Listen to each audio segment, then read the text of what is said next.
Can we get the whole entire crew in on this? Kenny Fresh from Fresh Selects in the building. Hello. It's good to be here. It's great to have you. Like, finally, I never thought that this would be a thing because I know you do not like mornings. I don't.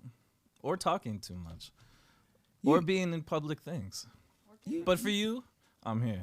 For me? For you. I feel like this is 90% because you're related to That Missa. too, yeah. There's some nepotism involved for sure.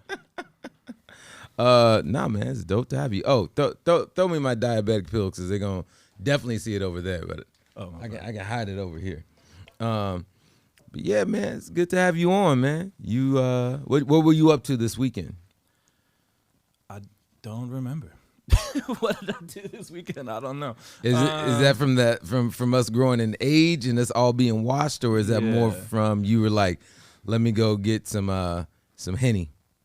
Neither. Oh, because you don't do Henny. Nah. You a Fernet dude. Yeah, and I don't really drink that much in general. But you know, working for myself, weekends and weekdays, they all kind of blend together. You know. Yeah. But yeah, I was just working. I think just going through music stuff and just working. Yeah. All right. I ain't mad at that because I spent my weekend partially DJing this last one and this weekend. Where were you DJing? I was at Jackie's. How was it? That's what used to be Century? Yeah, it used to be Century. It's a little different. I enjoy it. I like it. There's definitely things that make it different from Century that are dope, and there's things that make it different from Century that I'm like, man, I kind of missed that, but I respect the direction they took it in. Changed. Yeah, dude, it looks beautiful. Like I already thought Century looked beautiful, and I was really like, how are they gonna improve on this? But they found a way. I've seen some it seems very Instagrammable. It has a very tropical vibe. Yeah, that works for the gram. Yeah, it definitely works for the gram. You know, I'm surprised. Let's just get this out of the way. So our resident Angela Yee, aka Missa. Is that who she is? She's the Angela Yee of the show. I think of her, whoever the woman is that's off mic on Jesus and Miro. I think of her as more like that. But you know works. that same woman, I can't remember her name, even though I met her. She also was on Wildin' Out. I did know that actually, but I forgot it. Yeah, she was also on Wildin' Out. But no, yeah. So Missa is blood relation to you. How would you describe this? She's my sister. It's a long story. You see, you have the same parents, and after they had me, they had her. Oh. So if you think about it, we're like brother and sister. That makes sense. Yeah. That makes sense. Yeah. You know, a lot of people wouldn't describe it as that, but I can see. And I'm older than her because I was born first. Oh. So she's like my little sister. Word. Yeah. This is already talking. Sounds like a Sway in the Morning interview. The simplest of things become so complex. So Mrs. your sister. I gotta ask. One, what was it like growing up with Missa? It's real normal. It's funny. It's funny seeing her. You know, like how long have you known me? First off, before you met her, probably like 10 years, right? I've always kept. We've known each other longer than me and Heather have been together. So definitely, truly, we've known each other for probably at this point we're going on 15 years. Yeah, and then you probably met her like 2 years ago, right? I met last year. Missa last year. Yeah. So that just goes to show Halfway like through last year. it was always been just kind of a separation between, Mm-hmm. you know, my family, the rest of the family in general doesn't really have anything to do with music or, you know, events downtown or anything. So it was always just kind of You don't have the Nas syndrome of having your dad is actually being a jazz player that made you into music. None of not that. at all. No Olu, Dara. And you got an older sister. Yeah, huh?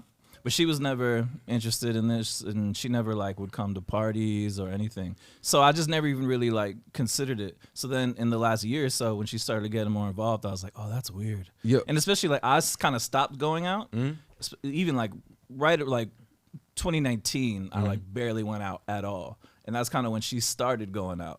So all my friends would be like, yeah, I met your sister. I didn't even know you had a sister. I was like, yeah, I didn't know you were going to know. I didn't know it was gonna come up. That is definitely a thing. It is also explains so much about you being the middle child. Does it? Does it miss it? Oh, it really does. Yeah. It's also another thing that I got from what you were just saying is your family does not support you. No, They ain't come not out at to none of your Hey, events. to clear things up, I've been going out for years, and I've run into you at bars for years too. Yeah, what- starting in Several like 2018, maybe 2019. And how awkward was it? Not that awkward. All right. Now, just to get it from the other side, Missa. Yeah. How was it growing up with the legendary Kenny Fresh from Bling 47, Relax. from Fresh Selects, from The Fix, from Adidas, also That's it. That's handling the all things I'm from. sponsorship money of VTech for a long time. Okay. Let's just say I feel like she didn't even know about half of those when they were happening. No, I did. I was always your biggest supporter. So how dare you? I've been your family. biggest fan since I was like 15. So whatever. But and I've been going out that whole time. It's okay. I've only been over 21 for like 10 years. All right, I'm gonna ask you a But- deadly question then, Missa. Yeah. Are you ready for it? This might divide your family. Oh, I'm ready to talk about They're divided. how I was growing up with him though. How many Fresh Selects albums do you have? Yeah. He used to make me a mix every year for No. Christmas. No. not How what many he albums asked. have you bought? Paid for? Yes. I was always broke when they were no. And I don't think she definitely doesn't have a record player. I don't think she has Come on. she definitely doesn't have a cassette player. And Don't you I have don't even know if she has a CD the player. streaming, or not the streaming, but the digital download stuff in some Yeah, of of the records? course. But yeah, she's bought none of them. But you asked. But she is by far my number one biggest supporter out of the 5 people in our family. she's number Your like, biggest I'll support is give her not that. by a album. She's no, exactly. That goes to show you where the rest of them are at. Ooh. But I gotta say, because you asked what it's like growing up with him, Mm-hmm. he's come a long way from our Street Fighter lessons in the hallway after dinner each day. He used to teach me how to fight after dinner because he didn't have a brother. You got to teach Wait, her. wait, So wait. he's like, this is what happens when people try to fight you at school, and he'd give me all the lessons on how to fight. It's Big Brother stuff. I'm being honest, that's bro. why I'm- Also, so I manly just wanted today. someone to like, punch and kick with, when you're like an 8-year-old or a I just 10-year-old. can't. That's I what just you're can't looking for. imagine you fighting in general. Yeah. I mean, we were fighting the air, so Got you. you can imagine Mind that. you, he's 5 years older, so when he was 8. Were you borrowing from the Rap of the Rapper lyrics? Kick, punch, it's all in the mind. Nah, I don't think that. No. No, was none of not. that. None of that. It was more of a, at the time it was like X-Men cartoons and Spider-Man and stuff like that. Oh, so you're doing Or the like whip, Batman movies. Yeah. Okay, got you. Lots of punching and kicking. Plus our uncle is he's like a stunt guy, or he was. He passed away a few years. Rest in peace, Uncle Jay. But he was so whenever Jay, I would hang rest in out with peace. him, he would like teach me. He knew karate and he used to teach karate actually. But he was in a bunch of movies and he was kind of a stunt guy. Yeah. So that was always like something fun for us to do. Hey man, get it in while you can. I mean that I wish I had a stunt coordinating. Man, that just makes me see you in Death Proof. And It wasn't that type of stunt. He was like a big dude. He would always play like a biker Okay. or like a bouncer at a club. Like he was on The Sopranos as like a club bouncer and like threw a guy. Yo, like, you look like a character out of Sopranos. Yo, you gonna try to? I come from one. Yo, so My are uncle you? was one. I'm gonna ask this question, then we're gonna get into introductions of who you are and everything else. But Yo, you gonna be on the next season of Sopranos? Because they're doing the whole entire Tony Soprano's son. Are you at least gonna sneak some fresh selects music in there? I would love to, but I think that window has closed. They're just doing a movie, and I think it's already like they put the trailer out. It's already done. But if not, holler at me. You need some songs. I got them. Yeah, do this the Suicide first movie where they have the most random song ever. Any song that's ever been in the trailer ever, they just put them all in there. They did too much on that movie. Yeah. But anyways, let's get into this. Kenny Fresh, Mr. Fresh Selects himself. Who are you? Oh wow, I'm Mrs. Older Brother. Okay, mostly.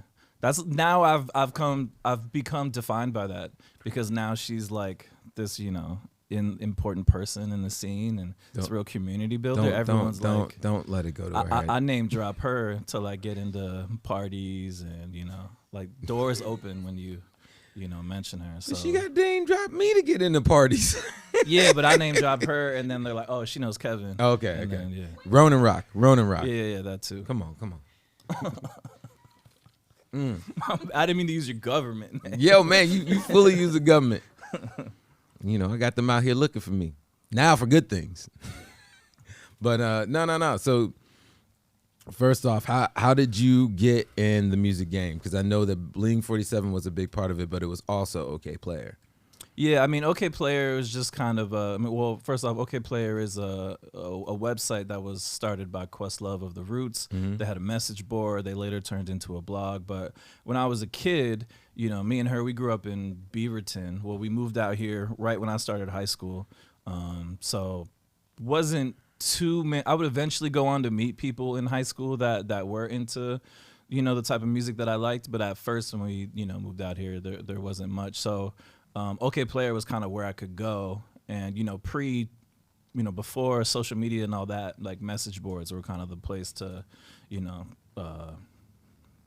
talk to people online. So that's where I would find out about a lot of music and talk about it. And, Just so you know,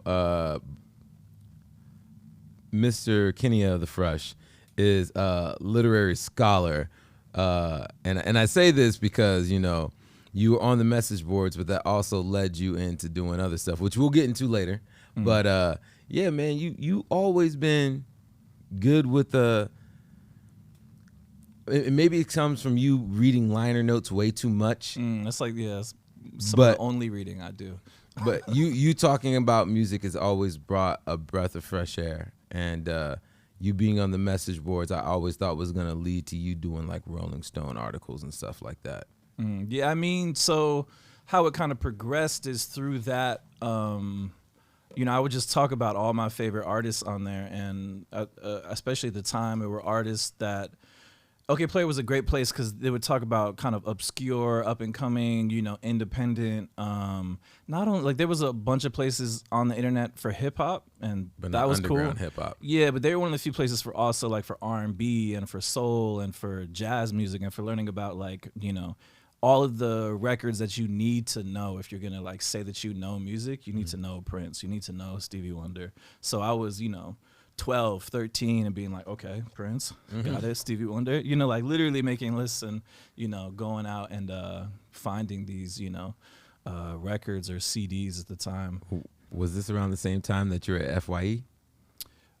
Pretty close to it. I mean, I've been into music all my life, so when it came time, after high school, I'm like, oh, I got to get a job. Like, I got to do something. I was like, but, I have no, like, work. I was like, I want to work in music, but I didn't know how, living in Beaverton, Oregon. Like, what music job am I going to get? Yeah. I was like, well, I'll work at a CD store, So that was kind of my compromise. So that's like the only retail jobs I've ever worked was working at CD stores. And, I would always be the resident guy that someone would ask, like, who sings that song? Or, and I'd be like, I would just, know you it. You Shazam before Shazam. Yeah, pretty much. Yeah, that's a good way to be, especially, ending up owning a label. So that having that ear. So how did you going from being on the message boards, working at the CD shop, turn into your relationship with Bling 47? So through the message boards, like I said, I would talk about my favorite artists, and one of them at the time was this producer from Detroit, YMD, and he had a group called. Hold on one quick second. Let's give YMD his roses, because that man, incredible, phenomenal, one of the best. Platinum Pied Pipers, If you're not familiar with him, get a pen or put this in your phone. WAAJEED and look him up. He's incredible. He's like, if you're a fan of Jay Dilla, Madlib, like that type of music, or more independent soul or more futuristic kind of stuff, Wajid is the guy. So he was one of my favorite artists. And Platinum Pied Pipers, that album was in the process of coming out, and they were kind of rolling out singles, and they'd songs would leak, or there was these really cool DJs in London that I would follow for new artists, Benji B and Giles Peterson. So Benji B would play the new Platinum Pied Piper song, and I'd be on the message boards like, yo, you guys hear the new Platinum Pied Pipers? So eventually, they weren't on the message boards, but they were reading it. Wajid and his partner in Blink 47 at the time. So they found me, they reached out to me, and they asked me if I wanted to intern for them.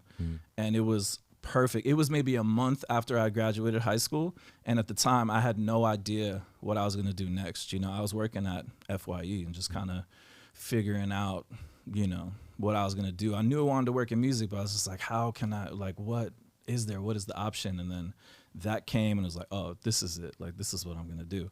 So I just kind of did a little bit of everything. They were a 2-person operation. So I learned, pretty much a little bit of every part of the music industry. I would help them, I would help him sell beats. I helped them run like their web store. I wrote their newsletter, their email blast. I would promote their stuff online. It was really like, you went on tour with them? That was crazy. When I was 19, Wajid took me on tour to Europe, and I tour managed for him and Tarak, who was another one of my favorite artists. How are you going to tour manage and do all this? You 19, you always just got snuck in the clubs. Yeah, I did. That was actually my first time going to, the first time I ever went to a club was when Wajid played The Fix, which, you're wearing the shirt of. Can we get a mic? Can we? Yeah. I think he was one of the very first guest DJs they had at The Fix. It was Word. Yeah. And so when he played there, he was that the Nightlight? No, it was when it was across the street here at Someday Lounge. It was maybe 2009. Okay. Maybe 2008. But yeah, so he snuck me in. He was like, yeah, I have a kid who works with me here. Like, you got to get him in. And then when I showed up at the back door, I think it was Omega Watts, who was still living here at the time, was one of the resident DJs at The Fix. And he saw me. He was like, oh, I know Kenny. Like, he didn't realize that it was me, and Kaz knew me because I used to come by 360 Vinyl all the time. Crap out of Kaz at 360. Yeah, and you knew me because we had mutual friends, but we weren't close at the time, but we knew who each other were. Everyone was just kind of like, what are you doing here? Like, you work with Wajid? And so, and that was at the time, I was working in music through the internet, but I had zero local presence or, anything, because I was still out in Beaverton. That's probably a good thing, bro. That was really probably a good thing. It ended up working in my favor, but that was kind of one of the first times where I started to meet people, and also this guy, this well-respected artist from out of town, from Detroit, he's living in New York, him being like, yeah, he's with me, and I'm just like this kid, like, hey. Then people, when he left town, people started looking at me differently, like, who are you? Like, what do you do? And so it just kind of snowballed from there. Yo, dude, you kind of skipped over this and tried to act like it was some blasé stuff. Dude, you were in Europe with YG. And Tarak. Tarak's another one. Look him up. Incredible rapper and producer. But yeah, that was life-changing. That was the first time I'd ever left the country. Like I was saying, it was the first time I was ever in bars. The second time. Was it did you have your Euro trip moments? Kind of, yeah. It was funny because it was a real full circle moment, because Wajid, he got his start in the group Slum Village. He grew up with them. you know, all from Detroit, but even from like the same part of Detroit. Like Yeah. I think even lived in the same building as, you know, Batin, rest in peace. And he was very close with, you know, Dylan, put out some of his first instrumental albums. But so I think when Wajid was about that same age that I was, like maybe 19 or 20, he had to make a choice between going, I think he had a scholarship to art school, and Slum Village was like, yo, we're going to Europe, you want to come with us? And I don't even think he was DJing for him. I think he was just kind of like road managing and their like photographer. Yeah. And he was like, all right, I'm gonna go, you know? And it was actually the same thing for me. I was going to community college at the time and just kind of like doing the prerequisite courses and, you know, not really loving it, or, you know, not feeling like I was getting much out of it. And then that opportunity came up, and I was like, went for it. I'm in school to learn how to try to get into the position that this already is. So I'm like, I'm just gonna do this, and you know, I never went back to school after that. That's the thing that like there's a couple guys I watch on YouTube, and some of them are a little let's just say hillbilly-ish. they definitely on some Blue Lives Matter stuff, and I always. That's what you're watching? Yo, dude, it's a truck show. I got a truck now. They ain't no. Man, I got a truck. I gotta watch it. Dude, I gotta learn about this truck stuff from somewhere. Okay, You know, all right. the black community ain't got the truck boys yet. So you know, I gotta. That's your next show? You know, there might be a thing coming. Your morning truck. 4x4. But basically, they talk about some crazy mess on there, but they also develop these relationships with other people and bring them in, and it was just definitely interested in correlation with what you're talking about, and you know, them being like, you don't have to work, you don't have to go to school and go this certain path to be successful, to find a career. Like, I work construction, and my teachers always said, you're going to end up working construction, and they treated it like a bad thing. Right. But that's always what I wanted to do. And now I make 10 times as much money as they do, and I work construction. Right.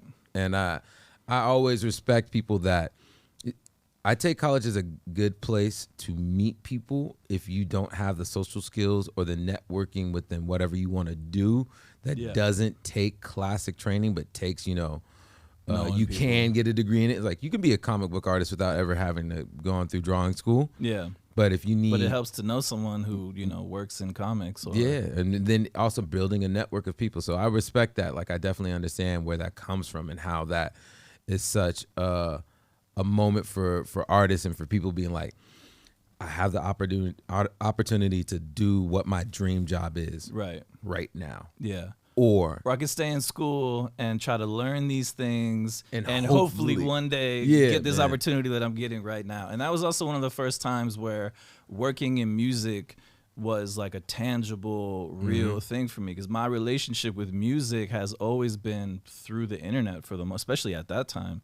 Wajid coming to town was one of those first moments, and that was only a few months before we left for Europe. So it was just kind of like, oh, like this is what it's like to, you know, work with artists and to be on the road. And, you know, we went to London and we met Benji B, who, you know, I was just saying I used to listen to all the time. And he's showing us around London and taking us out to dinner. And, you know, we're going to his, you know, party. And it was just all these people that I had.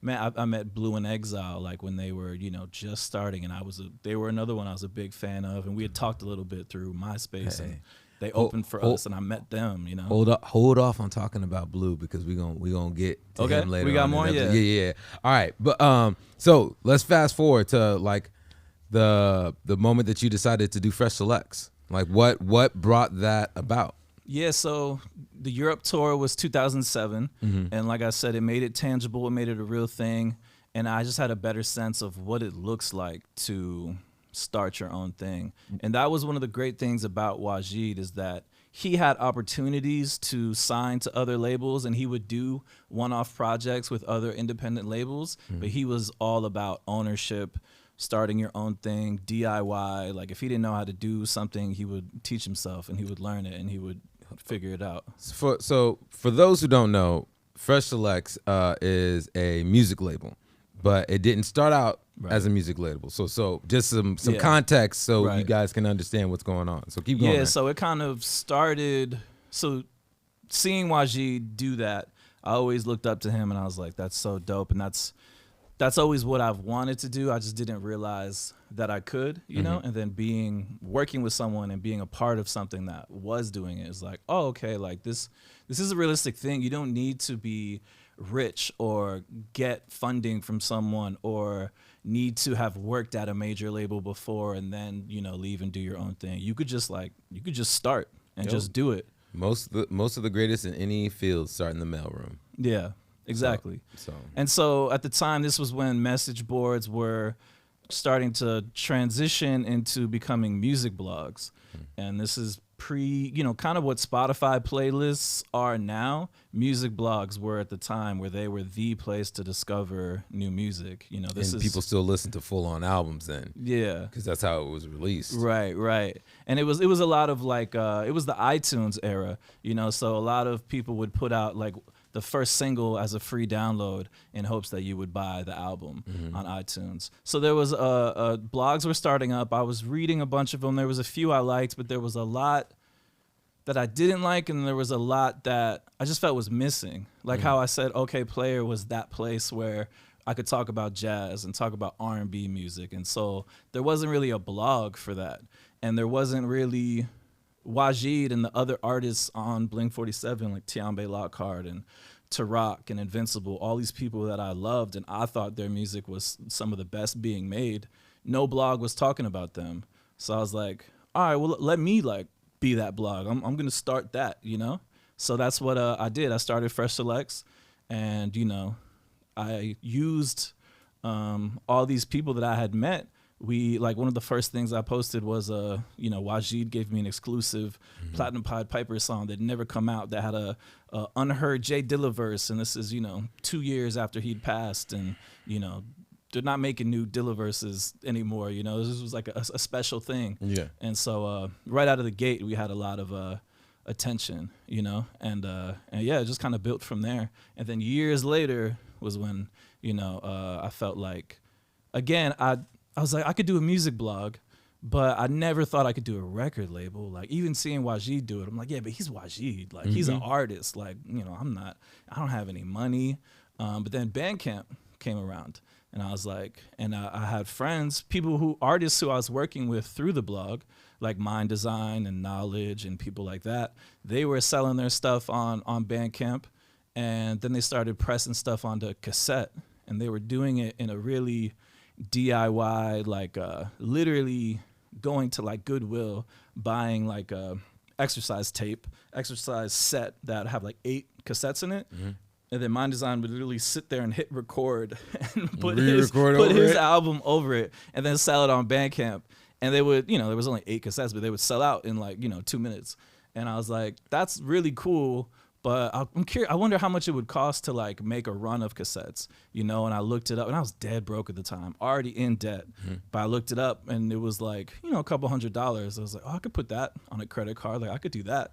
So that's what I did. Our first release was Mind Design on cassette. We made 300 copies, and my goal was like, okay, like if I could sell all 300 tapes in the first month, then maybe this is a real thing, and I could do more.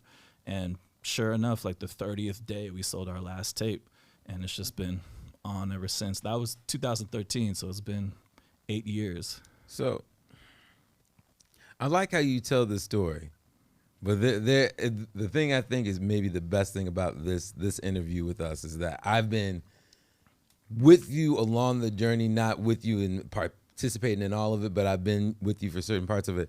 So the blog itself. The blog took off.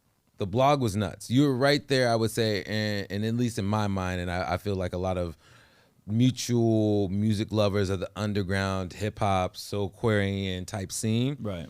Like, you're right there with, like, OK Player, Two Dope Boys, Fresh Selects. Like, it was within that realm. And that, for a large portion of like the music audience of that time, like, yo, if Blue and Exile's coming out with a new project. That's Yeah. where I'm gonna find out about it. And Yeah. you would break news or break songs, and then the blog or the website OK Player Right. would be covering you, covering it. They would or, say New Blue and Exile premiered by Fresh Selects, and yeah, that was how a lot of people would find out about us. Because at first it was easy to get exclusives from these artists because, quite honestly, no one else was asking them or knew who they were or even wanted to, post their stuff. So at first it was like, yo, I got Wajid, I got Tarak, I got Blue and Exile. And then the site started to get more traction, and independently, the artists started to get more traction in their own ways, in their own respective careers. So, then Two Dope Boys was posting every single thing Blue, put out. And OK Player was all over, any one of these artists. But since I knew them, sometimes they would give me an exclusive or a premiere, or a lot of times they would come out with a single, and I would hit them up and be like, remember that demo version you sent me of this song? Like, can I put that out? And like, so I'll post the new single, but mine would have the same song that every other site is posting, but I also had the demo version, or this B-side that didn't make the album that other people didn't even know existed to ask for it. So I would always try to have some sort of exclusivity or something, special to offer. And so it was kind of a best kept secret. Like, not everyone knew the name, but I think the people who did come across it would become excited about it, and then they would be vocal, fans or supporters, within and they sharing would tell. it and putting it out, and it turns into a thing that other musical websites also became fans of your ear, which leads us into, and I know you're gonna have extensive stuff to talk about this, but leads you into actually making the label. And I don't know how you feel about this, because you've had some heat come through your record label, and I mean that in a sense of, you've always had dope artists, you've always had an ear for artists that people like, that are gonna get pushed through. And I would love to hear you one day, maybe I don't know the right term for it, not score, but like sound direct a movie. Yeah, I would love to music supervise. That is definitely one of my next goals. Is I would love to, because I'm a huge movie fan and cinephile. Me and you go to movies all the time, so that's like my dream. Sometimes he goes without me, and it turns into problems. Yeah, or sometimes we go together and then we have a big debate afterwards. Or like, I'll be like, oh man, that was so good. And I'll turn to you almost rhetorically like, what'd you think? Like, thinking, of course, it was amazing. And you're just like, man, I didn't really like it. What? Like, all right, No, we gotta get a drink afterwards. All right. We gonna give that a little. We gonna give this 2 minutes and give it a little context. That was, I don't know. in 2 minutes is game. gonna do it. That was one example. Yeah. It was in game, and it was me not liking Big Boy Thor, Thick Thor. Yeah. And me also not falling in love with the whole entire time heist Ocean's 11 version of it, just because how good Infinity War was versus what happened in Endgame. Yeah, I feel like you always have. I think try to you're figure more. out the ending. Yeah, that's one thing. And I think you're a bit more creative. This is sitting up here holding up Black Widow. I was gonna let it go, like it, like that didn't just happen off screen. But yeah, I feel like you're more creative minded, and you're always proactively you're kind of like writing the movie in your head.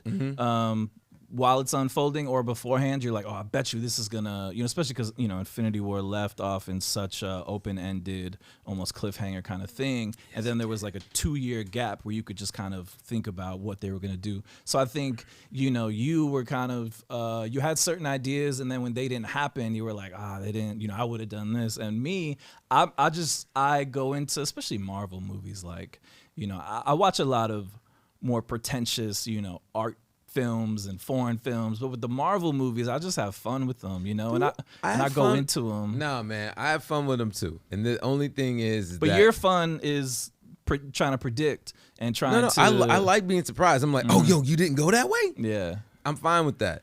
But you were like, oh, you didn't go that way. No. My thing was it. All the stuff happened too quickly, within the second movie. Like the first one of the series spread out, felt good, was awesome. Second one, everything felt super rushed to get to the end point, and they added in stuff that wasn't necessary. Fat Thor didn't drive the storyline. It was a cute fan service thing to make things more modernized, and I didn't think it needed to happen.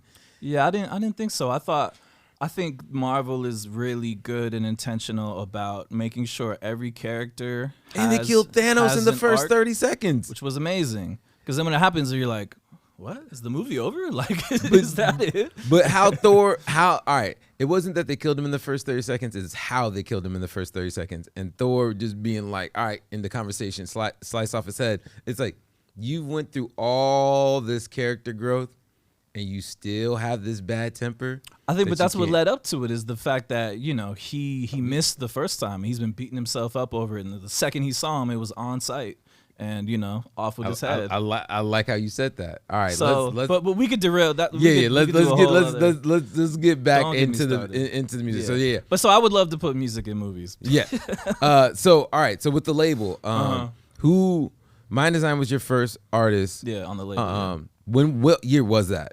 2013, like the summer of 2013. Okay. So within doing that, releasing that album, you've done several since then, and it's been a thing that I'm trying to find the right way to say this, because I think it's dope. In my heart and soul, how I really feel about it is you became the new version, and to me, honestly, the better version of Stone Throw. I wouldn't say. I honestly, to me, when I started the label, they were someone that I specifically looked at, just like when I started the blog. I looked at Two Dope Boys and Nah Right, and OK Player wasn't even a blog at the time. But I looked at other blogs and looked at what they were doing, and then I looked at what they weren't doing. You know, hold on one second. Go ahead and switch it to that other camera so he can be on the show. And there is Fortunato constantly talking. Yeah, you see you on the show now. Now you on the show. All right. Let us get back to it. Nope. Turn off the camera. Switch it over. We going back. He looks like Oliver Stone. You ever seen Oliver Stone? He looks exactly like him. He got the extra long hair in the back. A, he looks like he could be in a Sopranos movie. B, he looks like he could be a coach in a Rocky movie. So he's got range. He's got options. He's got depth, but you know, not right now. Yeah. But what were we talking about? Stone's Throw.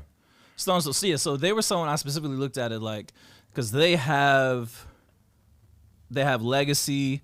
You know, they have something that they're very good at doing. So I was looking at what they weren't doing, and what they weren't doing was R&B and soul music, and especially, they've been a little bit better about it now. But at the time, I think they had put out like one female artist ever, and they'd put out, you know, maybe 50 different artists and 100 different records. And I think Georgia Ann Muldrow was the one project that they put out. So, and I've always just, you know, been into female, you know, singers and musicians.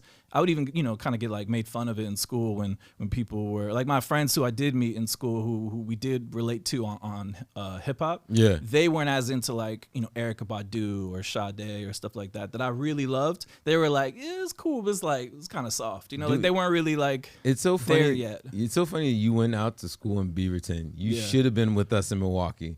I know. Well, I met all you guys eventually, and that was when I kind of felt like, okay, I found my people. I found my tribe. Yeah, who like they get it, and even them at the time, like you know, shout out to Benny and A Minor. A Minor, as you knew him, I knew him as Benny. I knew him Robinson. That's how I knew. I haven't seen him. I love that chain of getting to his name is like. Yeah. Robinson to Ben to Benny, the timeline to A Minor. Yeah, didn't he go by another name eventually after that? Or did he stick with A Minor? I can't remember. I don't know. It's there almost, was like Machine Beats or something. There was another producer alias. You're right. There also was then our homie Jemiah. Yeah, which was kind of a weird, not ringleader, but the core of like the nucleus of how everyone eventually came to be together. And because he was just the most outgoing, and he kind of, you would walk into a room and he would stand out, and you'd kind of be like, oh, who's that guy? and he must do something, you know, because he just looked cool. He's just a cool guy, and you know, yeah. So I think he would be the one that would go out and meet people and then kind of bring them back. He was one of the first people I met in that group. Shout out to the homie Ep, aka Jemiah, Maya, Epidemic, Epside. But everyone listening should go, you know, check out his music. It's just EPP. Yeah. All his stuff is on, you know, Spotify, Apple Music, all that. He's got new stuff coming out that I've heard that's really good. I'm also gonna say, A Minor. I know that you became, I think, a fashion designer at this point. Did he? Yeah, I think he started getting into fashion designing clothes and stuff. And I know that he started going to U of O. He was always very stylish. I believe it. Yo, him and Ep. Yeah. They, I mean, as dudes, especially talking to the ladies, right? They did good. Yeah, they did good. They did. I was a little bit nerdy before nerdy was cool, so you know. Yeah. My background game was tight. I don't know what that means. They'd be like, hey, yo, those dudes at the forefront, they sit up here and you know. But I was always the party dude, and that then developed into everything that I do now. It was always like, yo, Kevin, we all gonna go hang out. What's going on? I'm like, oh, there's a party over here. There's this thing going over there, or whatever else. Because you were another one. You were another one who you would always, you're more outgoing and you would meet more people and you would make connections. So eventually when you and I did, you know, start to hang out, I think we realized that we had a lot of mutual friends. And also, was that at the Guru show? The Gangstar show? I first met you one time. I remember we were waiting in line outside of the Crystal Ballroom. I feel like it was De La Soul. No, it was it was Common doing the Electric Circus with Common Guru and Gangstar and Talib Kweli, which is an incredible lineup. Was Talib on that one? Yeah, it's the Electric Circus tour, and even Gangstar was first of 3, which is crazy because they're legends. But they went first. It was when The Owners, you know, was out, their last album when Guru was still alive. Then it was Kweli, who at the time... Wait, that was their last album? Yeah, until they released one after Guru passed away. But The Owners was their last one as Gangstar. Yeah. Damn. Yeah. All right. And then it was Common with a big band. Kareem Riggins was his drummer, who's a really dope, you know, another great Detroit producer who, you know, Wajid worked with. But yeah, where were we? Dude, we went to that show. I remember I think we're just gonna need to be like a 2-part episode. Dude, it was good. Don't worry, we got this. All right. I got a lot more. There's a lot more. I've known you for 20 years. I know, man. Hey, we talking about you. We're not talking about only our times together. We can do that. Definitely can be another episode, and we'll have Adam, and we'll talk about the porch. Oh man, porch life. I miss it. Levels. There's so many things I know you guys don't know about, and it's going over your head, but all of them are dope and we're amazing. Some of them they probably shouldn't know about, but yeah, we can keep some of them under wraps. Yeah, for sure. Some of them are under wraps. We won't ever talk about any 4th of Julys. No, never. But no. So all right, all that to get to. So you're doing the label, but we skipped over a huge part within your journey. No, we were talking about Stone's Throw. We were talking about Stone's Throw. I was looking at them and what they weren't doing and where the void was in independent labels. And there was not only Stone's Throw, but there was very few labels that were putting out independent, like I guess what you would call alternative soul. You know, I've never really cared for subgenre names or neo soul or future soul, whatever. Hey, I mess with neo soul. That's the only I love it. I just don't like the name. I just call it R. It's just all R&B and soul music to me. And there's stuff that I like and there's stuff I don't like. This is our first disagreement, neo soul. Actually, our first disagreement is Endgame. This is a new record for us. You're one of my friends I disagree with the most. Really? Yeah. I feel special. Yeah, you should be. You number one. No. All right. So. But there was no labels like putting out that type of music. A lot of those artists were kind of having to self-release, and a lot of them, especially R&B, like hip hop there's just inherently some hustle and entrepreneurism built into the genre. So a lot of rappers are better at promoting themselves. But R&B artists, it's just not really, especially the type that I like. They're like artistes, you know. They just they just writing poems and singing and, you know, singing love songs or, you know, being heartbroken. They're not like trying to put out a mixtape or, you know how to upload an album to iTunes or any of that. So just like with the blog, they didn't know how to, you know, get their music on blogs. I was like, all right, I got you. Like, I'll start the website. Just give me the songs. And so same with the label. I was like, all right, there's no label for this type of music. I'm going to start it. I'm going to be that label.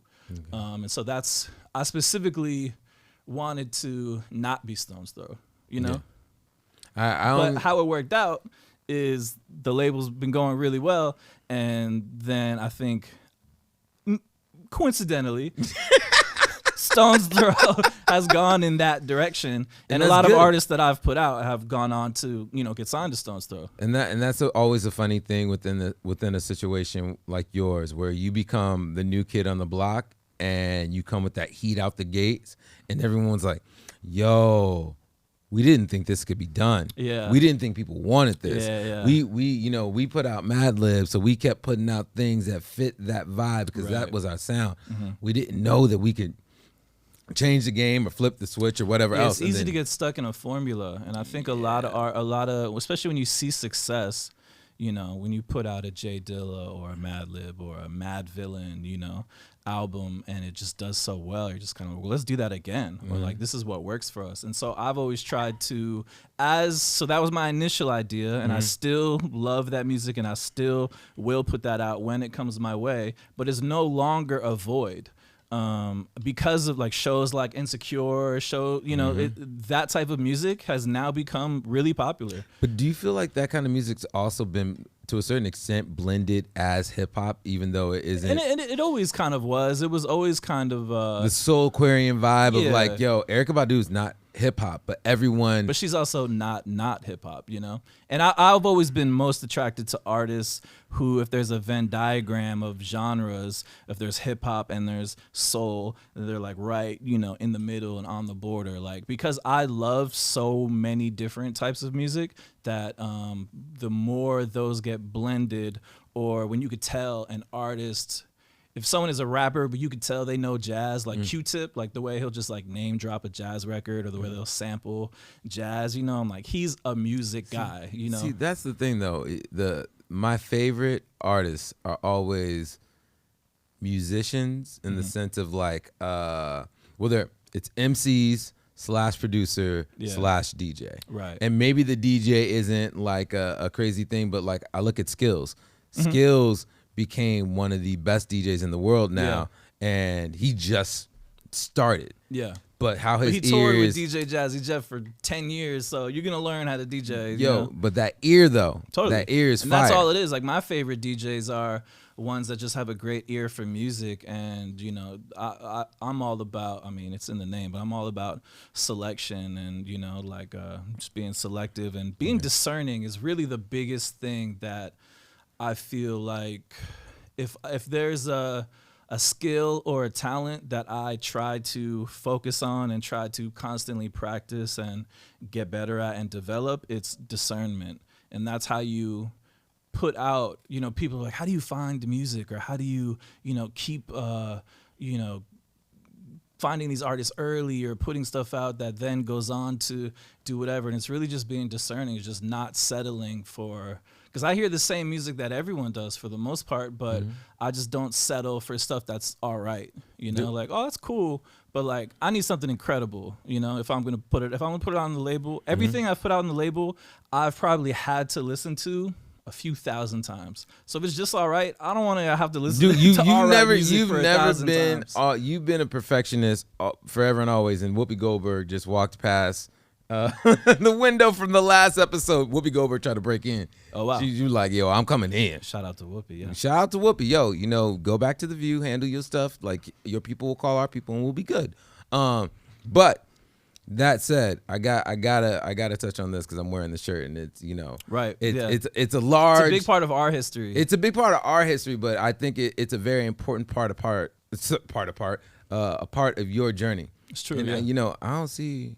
So I must be doing real good. You are. Yeah. I feel like I'm catching myself with certain phrases that I'm repeating a lot.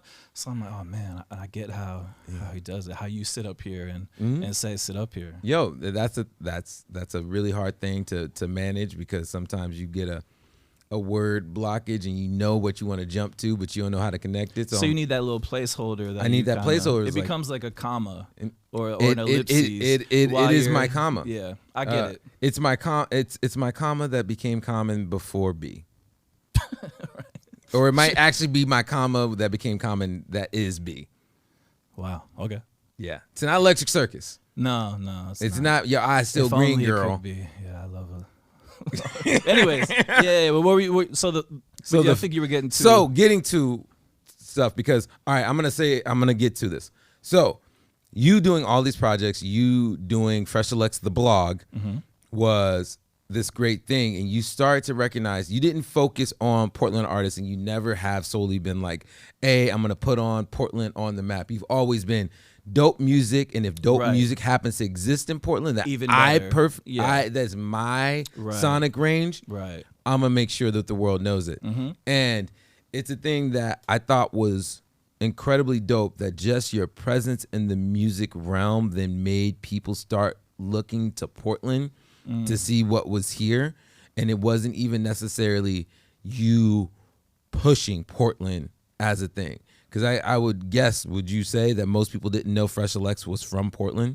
Maybe not initially. I think you know what I think you were getting to was back to the fix. I think that was kind of what cemented or better associated or branded Fresh Selects with Portland. Because before that, you know, Fresh Selects was just this thing in the ethers. It was on the internet. It was in the cloud, so it didn't. It could be in L.A. Yeah. Yo, definitely his ear sound. His ear sound is L.A. Yo, no, man. You getting it wrong. And Detroit. Physically, I was in Beaverton at the time when I first started it, so it's like it wasn't even a it's a Beaverton, Oregon blog. It was the best blog in Beaverton, Oregon. Yo, it still might be. Still might be. It's not much competition. Yo, no, but so you joined on the fix, and the fix was. To sum it up quickly, for those that lived in New York, it was like our version of Portland's version of APT.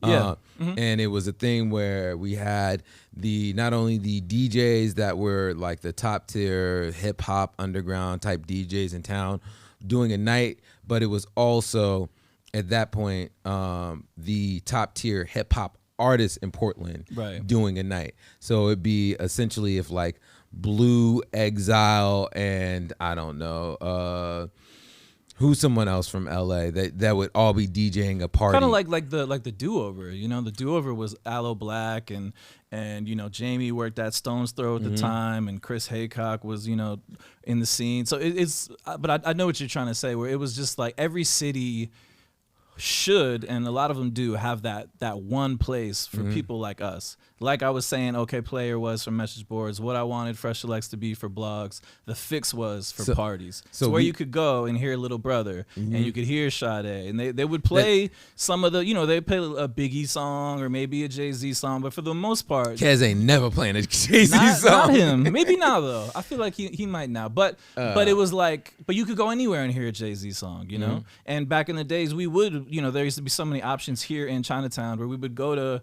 4 different nights, you know, and you would hear the same songs at every party, but not when you went to the fix. Well, I would say when the fix first started up.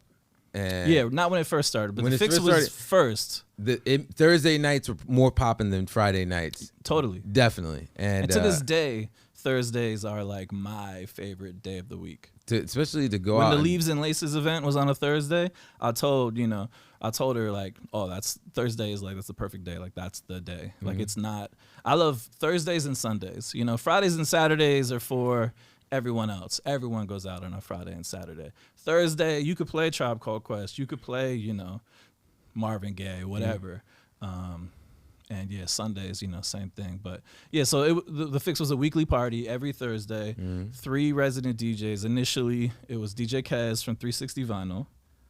Then and Rev Shines from Lifesavers, huge pioneering, hip hop group from Portland, and Omega Watts, who at the time was a part of a group Lightheaded, and he was a solo artist on Ubiquity Records, which is who put out Platinum Pied Pipers, Wajid's group. So it's all connected, but they were like the guys of Portland. So it was a real triumvirate, it was a real what do you call it when all the Transformers get together? Megatron, or in Power Rangers is like the Megazord. Yeah, they were. It was a Megazord, you know. Yeah. And then you came on once you turned 21 or whatever. You joined as the host. You were the MC, so you were another kind of fixture. Dan Dundiggy. Omega left town, and Dan Diggy or Dundiggy at the time. Now he's Hot 16, and he's incredible, by the way. Hot 16 is another artist people should look up. But he became the other third DJ, and then. So that was always a party I looked up to, and I recognized as being the place for us. Hold on, because I know where you're going with this, and I want to take this in a slight bit of another direction on this. Okay. Because before the formation of you becoming a part of the Fix, because that's what we're alluding to, is when you joined up on the Fix, there was a time and a moment that Fresh Selects almost had or had its own party where it was going to be me. You and then Doc Adam doing an event. And, and the thing that I want to get to, and I want to say, and I think you already know what I'm going to say, I so regret that not happening and being a thing. Who knows how it would have went, you know? I think it would have done, but I'm just curious how that would have changed the trajectory of everything. You know? Yeah, I like how everything worked out. My only thing is I love the Fix. I love how everything shook out within certain aspects of it. Yeah. But I'm like, yo, what happened if we would have had 2 parties like that? Right. We would have had 3. We would have had Rock Box, which was right. That was a little bit more like dance oriented, but similar, like that place you could go to and hear like the good stuff you wouldn't hear elsewhere. Fix. And then, if it was called Fresh Selects or whatever the event would have been called. But how dope that would have been, because at a certain point, man, I was so diehard a member of the Fix and wanting the best to come out of it, and I think I got a little bit of the crankiness of old man Kez in me. So I was like, man, we can't mess with a good thing, and what y'all trying to do over there might mess with a good thing. But it was beautiful because Connie Wong was also a part of that event. Shout out to Connie. And that's true. Yeah. So those were like the resident DJs, and then she was kind of everything else, like the business end of it, the back end, or the more promoter end. So she was definitely the showrunner. Yeah, of course. Yeah. So it was a dope thing when that all came together. You eventually at some point, I think the first thing you did was when the Platinum Pied Pipers came and did New Year's Eve. Yeah, I threw a show with Invincible at the Fix, but I think it was like Fresh Selects Presents. That was the first thing I ever throw. And Invincible was another artist that I knew through YG, through Blink 47. So that was, huge for me. And that was probably like in 2009, I feel like. And then New Year's Eve, Wajid and his group, Platinum Pied Pipers, Coltrane was another artist I'd go on to work with in the label. He was in Platinum Pied Pipers then. Dude, where are all those videos and stuff that we had from back in the day from those shows? You tell me, Mr. Video Man. No, because you had Polly do it. Oh, the ones that we did? Oh, they're all, if you look up Fresh Selects on Vimeo, they're all still there. Yo, can you look up Fresh Selects on Vimeo? Because we gotta show the people. The Erykah Badu one is the one. Yo. If you Google Erykah Badu, The Fix, Vimeo, it should come up. All right. You might get like flagged or whatever for playing, the songs, but maybe you can play it on mute. You can see the crowds, and I don't know. Yo, bro, we got busted by the Olympics. We ain't worried about regular old music labels trying to come after us. They ain't got nothing on the Ronin of the Rock, the Morning of the Drip, the YMD. YMD, baby. You just hit the yep, right there. It's not working. Oh no. You gotta press escape on the other thing for the other channel. That's what's going on. So go ahead and switch it back to the other logo. Just push still on the main screen. And then what you're going to do is you're going to go over, click on it, press escape, and then you should be good. Escape where? On the keyboard once you click on the other screen. So click on the OBS and press escape. This is. We did already do that, and that's why we're just trying to get it to actually function. You can also just probably quit OBS and then it'll come up. Yeah, that might work.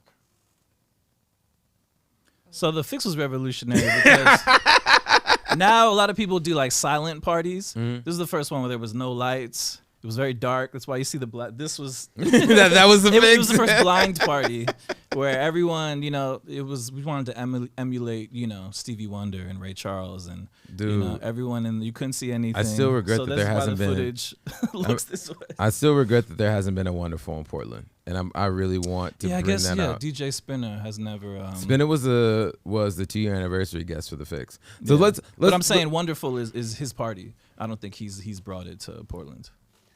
Yeah, there we go. This is it. Oh yeah. This is 2010. This is 10 years ago. Yep. I think this was like July something 2010. Erykah Badu was a surprise show. We announced it maybe at 6 or 7 o'clock the day of. Yeah, because we were gonna already have an amazing show because we are gonna have Dudley Perkins and Georgia Ann Muldrow. Right. And then Erykah Badu came through, and because also I was working on getting Erykah Badu to play, but it wasn't confirmed. So we were teasing that there's a surprise guest, and as the day happened. No. Just make it full screen. Don't zoom in on it. Give it that. And then you gotta unmute it. Yeah, there we go. Did you turn up the volume on the other thing? You might July have to, 2nd. You might have to unplug it and plug it back in. Yeah. Remember? You might have to just do the whole thing. It's one of my favorite cities on the planet. She said Portland was one of her favorite cities on the planet. Go ahead, rewind in the back. Remember she had that whistle? Dude, and then I remember, look at Dame! Dame the spit box.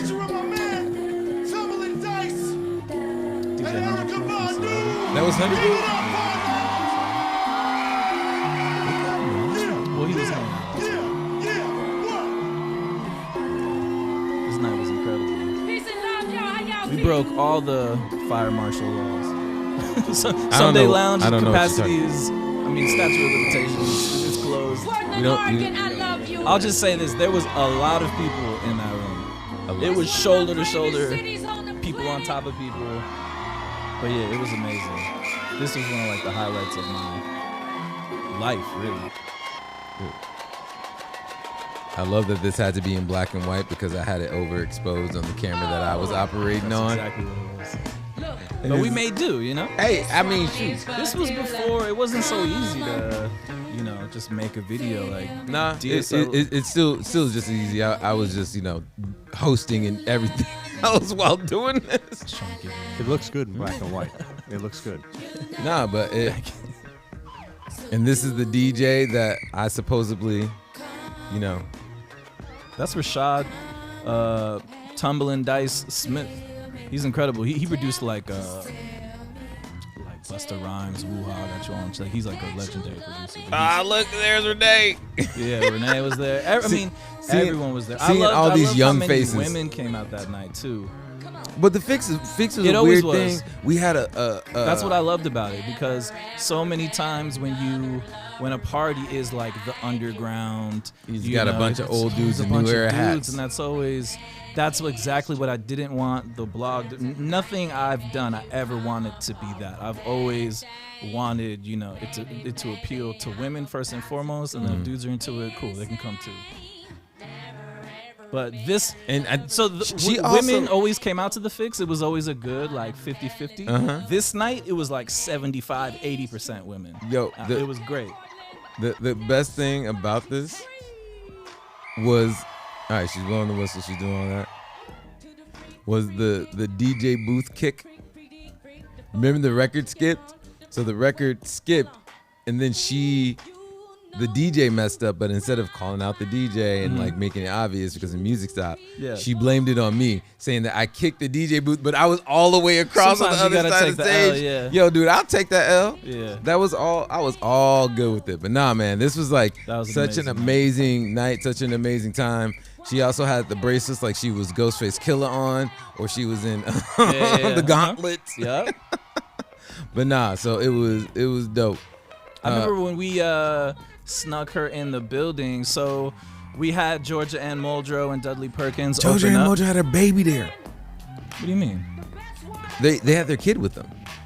I don't think so. Yeah, because she was in Backspace, and they had that other woman with them taking care of the baby in Oh, backspace, yeah, and they're true. worried about Yeah. how loud the music was. It was gonna keep the baby up because they're there until 2:30 in the morning. That baby is 10, 11 years old now. Just, How crazy is that? just forget my life. But nah, all right. Hey, look, can you go to the Vimeo channel? Yeah, that was a shot. There's Georgia right there. That was the shot. Yeah, Georgia's incredible. And Georgia had worked with Erykah Badu. So I thought we could get Erykah Badu. I had a friend in San Francisco who threw a shout out to Sake One. He's an incredible DJ in San Francisco, and he had a party where it was the after party to, at the time, Erykah Badu was playing on the Lilith Fair Festival. And so he threw the official after party where she came through. And I thought she was DJing, but I think she was just kind of doing this. Where it's This is her before and she the was DJ. DJing. Yeah. Yeah, and so I hit him up because we were doing the fix, and I hit him up like, "Yo, how did that?" I saw she was playing Portland. I was like, "Can you connect me to who you talked to?" So he did, and they agreed to do the show, but they were kind of like, She can't perform. Any she got in music or anything trouble else. for doing that show in San Francisco because usually when you play a festival, they have what's called a proximity clause where you can't play another show in that same city For X 'cause amount of it'll- months. It'll conflict with know. So they were kind of like being iffy about it. They're like, yeah, maybe, and they like named their price, and we had a sponsor, so I was able to pay them that. But they were like, you can't announce it ahead of time. I was like, okay. And so we, and I knew George. I had worked with Georgia and Muldrow and Dudley Perkins. They were after Wajid. They were, one of the first people to pay me and hire me and give me a job in music. I did, some press for them. And they were another one. They had their own label, Some Other Ship, and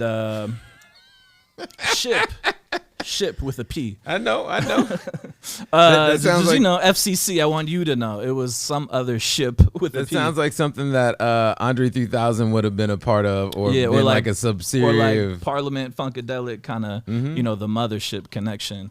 But so I was like, all right, it would be dope to have. I'm always looking for an opportunity to, get some money to them. Thank you, and to bring them out. So I was like, cool, let's have Georgia and Dudley open up for them.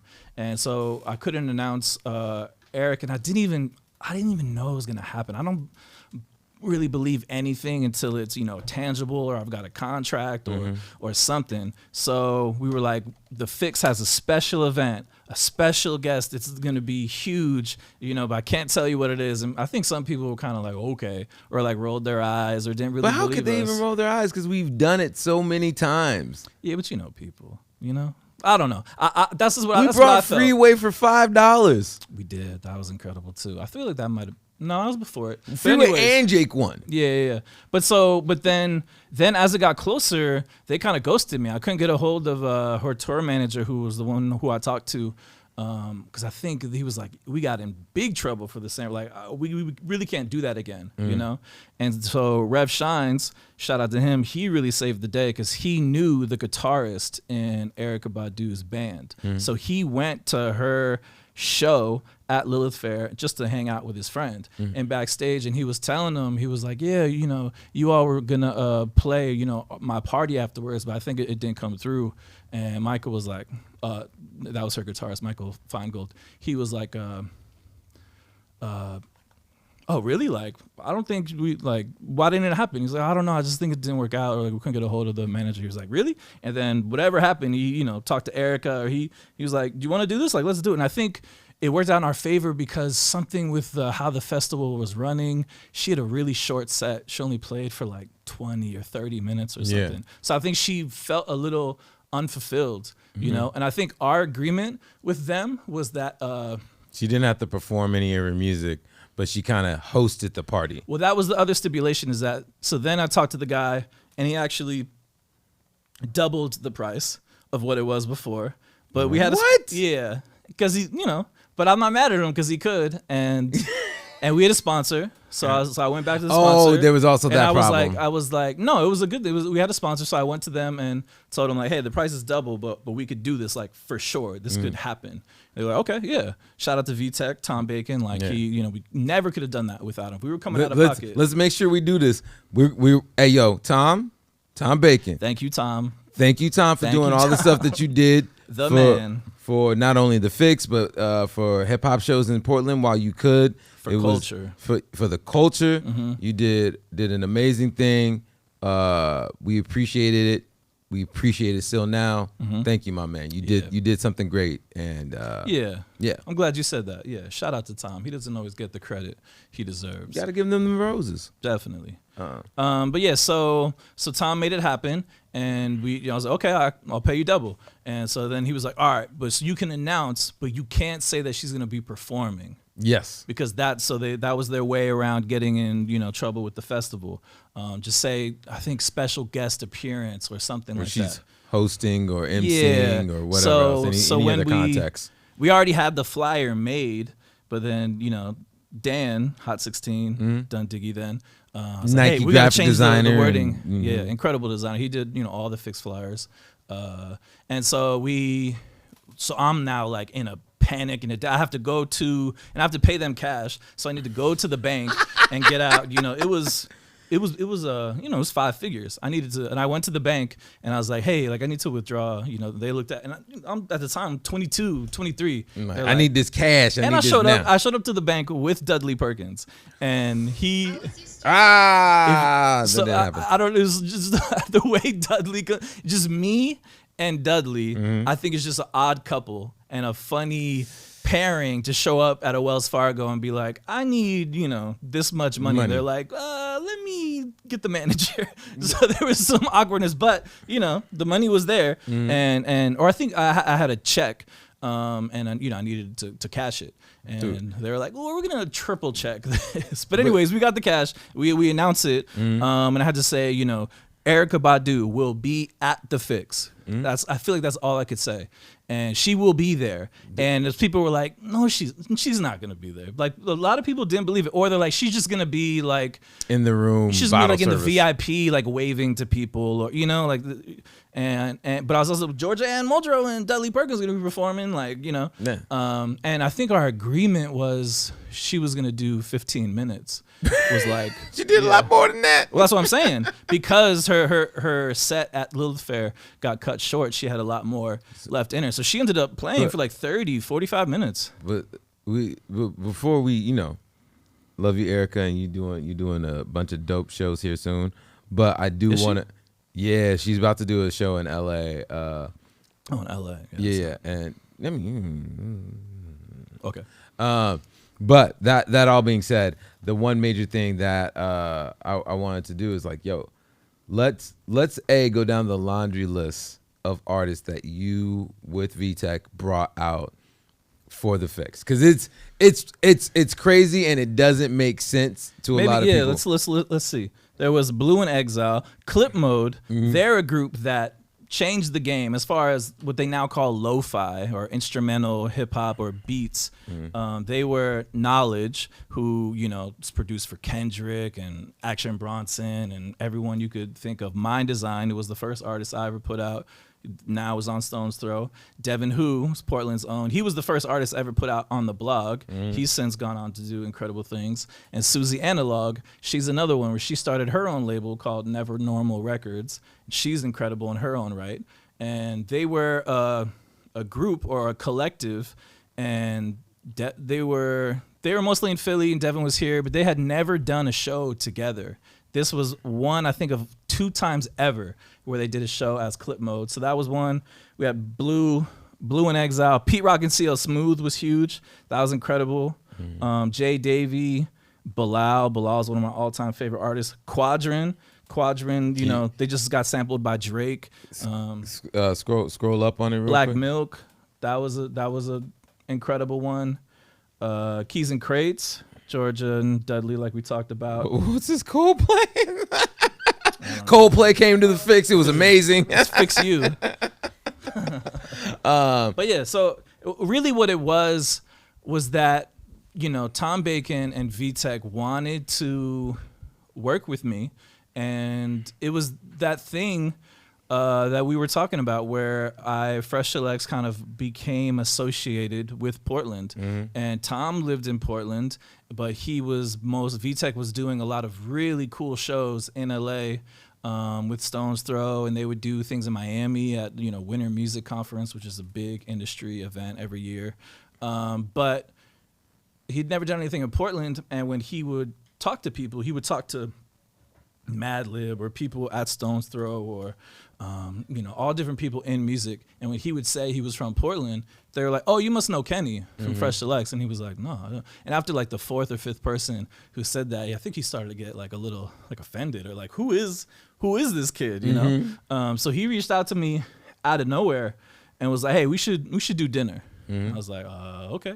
And, so we met right over here. Like, it's all revolves around this, like, 4-block radius, this square in Chinatown. But we met at Davis Street Tavern, which I don't think is there anymore, but it's right next to Someday Lounge. Don't you kind of feel like Chinatown is almost like not Westchester, but like the Brooklyn of Portland? Like in the sense that it's something special for sure. It's like where all the streetwear is. It's where a large part of the culture. So the music scene, like Capitol Hill in Seattle. Yeah.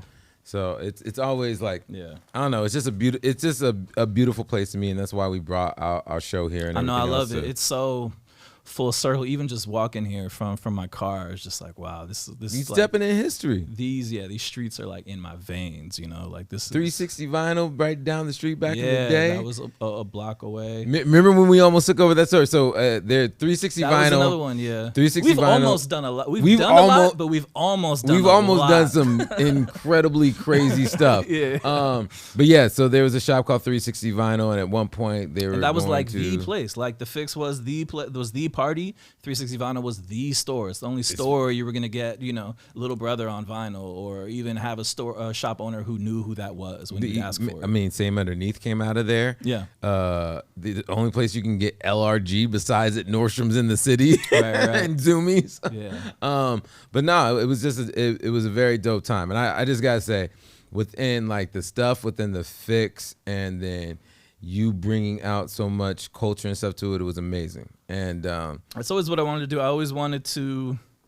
A lot of people were focused on a constant conversation. I feel like this still happens today, but even more so back then, because Portland didn't really have much notoriety or much of a brand outside of the city. The city was looked at as a hippie town, so a lot of and things if people were did know dubstep or whatever else like that. Indie rock was huge, and or like think of like the grunge age or the Decemberists, or we're forgetting some other people that Pharoah Monch came. No, that was in the Fix. Yeah. Oh, people who like came through. Yeah, they would come through after their shows, and sometimes they would like because we were the place. If you were like into this music and you happened to be in Portland on a Thursday, like you were gonna wind up at the Fix. That it turned into a thing, especially for the Rosen or whoever was booking over there at the time. Lupe Fiasco. It would be a thing. It's like, hey, a lot of basketball players. But especially with the Rosen, they were like, yo, if we put this party on a Thursday, we're at least gonna get a little bit of spillover of this crowd, and we'll get a cheaper price because no one wants to take this Thursday gig within their touring route. Yeah, because they're gonna play LA or San Francisco on Friday and Saturday. So in Portland, they'll throw us a bone and give us a Thursday. It's like, yo, you're gonna go do this on Saturday in Seattle. We're gonna take you down. Boom, boom, boom, boom, boom. So no, man, but what I was gonna say was that the way I would book the Fix is that I had no experience booking a show or doing anything like that. And I met with Tom, and he essentially gave me almost a blank check. He was just kind of like, "What do you want to do?" And I was like, "Well, I would love to, there's so many artists that I would love to bring to Portland, but they're not big touring acts, or they couldn't, if they were to play a show, I don't know how many people would come out to see them because they don't know who they are yet. But if we could create a party that was just, awesome, and people would come to the party anyways and just trust us, then we could have whoever we wanted, and they would come because it's, the party, and then they would see this artist. I've always been focused on sharing music, putting people onto music is everything that I've ever done has been rooted in that. So we got. Then I thought about it, and it turned out that party already existed, and it was the Fix. Yeah. So we did it at the Fix. Well, we also got to touch on real quickly. So Fresh Select's the label. You've done a couple of crazy, incredible things. You've worked with local artists like Dodger. You also worked with Sir and like helped facilitate the whole entire thing and transition within TDE. him. Yeah. And then, I mean, what else quickly was on the docket that you've done that you think people definitely need to know? Nothing. All right, cool. I don't. That was great. I don't really. No. But for me, like, so, you know, a lot of people like to, and I appreciate it. A lot of people will tell me I don't know, tastemaker, or you know, you found these artists, or you're responsible, and I don't feel that way. I really don't think. Finding music is a skill and it is a talent, but it's also luck. And I didn't create these artists. These artists are incredible, and if I didn't put them out, someone else would have. So I was lucky and fortunate to have worked with a lot of really incredible people. It's just like the thing in basketball. There's a lot of great players that can do better than a lot of NBA players that never sit up here and get to go to the big show. And I'm not going to take away or say that these artists wouldn't have found their way, but I will say that the legacy of your label and the legacy of the website you did, I would even take it back to the legacy of your ear and sonically what you wanted to do with the Fix and picking the Fix to be the thing that you carried on through, even though it could have been a thing with me, you, and Adam. I think that those decisions and how you came about things are so authentic in the way that you do them that it not only does a thing for the artist of being like, hey, I choose you, but it's also, I choose you and I knew what type of artist you are and how to present you, how to put stuff out with you, how to let you express your art in the way that it needs to be done without holding you back, but also giving you structure within how you can do some of these things and how it can be successful and a little bit how you're supposed to play the game. So I within that. Yeah, I'll take that. I'll allow that compliment. I will allow that compliment. But really what it is that I always... You can't take the compliment. No, okay. You can't. No, really I'm just expounding on it. Okay. I believe you, what you just said. Okay. I'm not debating it. Okay. The reason why what you said is true is because first and foremost, I've worked with the music that I love the most and that resonates the most with me. When I was booking the Fix, I wasn't booking who do I think is the biggest artist that would bring out the most people in Portland, because that's how you throw a show. That's how everyone threw shows. We had this opportunity. We had a sponsor. So we didn't need to make back the money that it cost to bring out the artist, to pay the artist. You know, we would charge at the door and that would be the money, but like, or we could do it for free, or we would do it for super cheap. So my whole thing was $5 for freeway. Exactly. So I wanted to bring Portland to the world, but I also wanted to bring the world to Portland. And these artists that couldn't have played Quadrant when they came here, they couldn't have played the Roseland, or no one knew who they were, but people knew what the Fix were. So we brought Trusted Quadrant. the Then when you come out and they see, you know, Coco O, this incredible singer, they leave being a Quadrant fan. And then 3 years later, when they become the biggest thing, they're like, oh, I saw them at the Fix. Like, you know, I wanted Portland to be early and up on these artists, because Portland, you know, it's been a lot better now, but you and I have talked about this a lot, how Portland was always perpetually a few years behind. So as a DJ, you would have certain songs, you're like, I love this song, I love this new artist, and you would play it and it just wouldn't get people didn't know it yet. 6 months later, you play the same song, people are like, I love this song. Like, yeah, but you know, you're a bit late on it. So I always was trying to get Portland to catch up. And I wanted to, so I just wanted to bring out, what I did was I booked artists that were in my iTunes, you know? Yeah. And I would pick them up from the airport and show them around for the day or 2 days if they were here. So it was just, I just booked it was a very selfish and personal, but that's what's authentic. I knew who would come out to see these artists, or who, if they just came out to come out, who would love them, because I'm that person and I love that music and I know my type, you know? So we're going to quickly get into, I'm telling you, 2 parts. tight songs.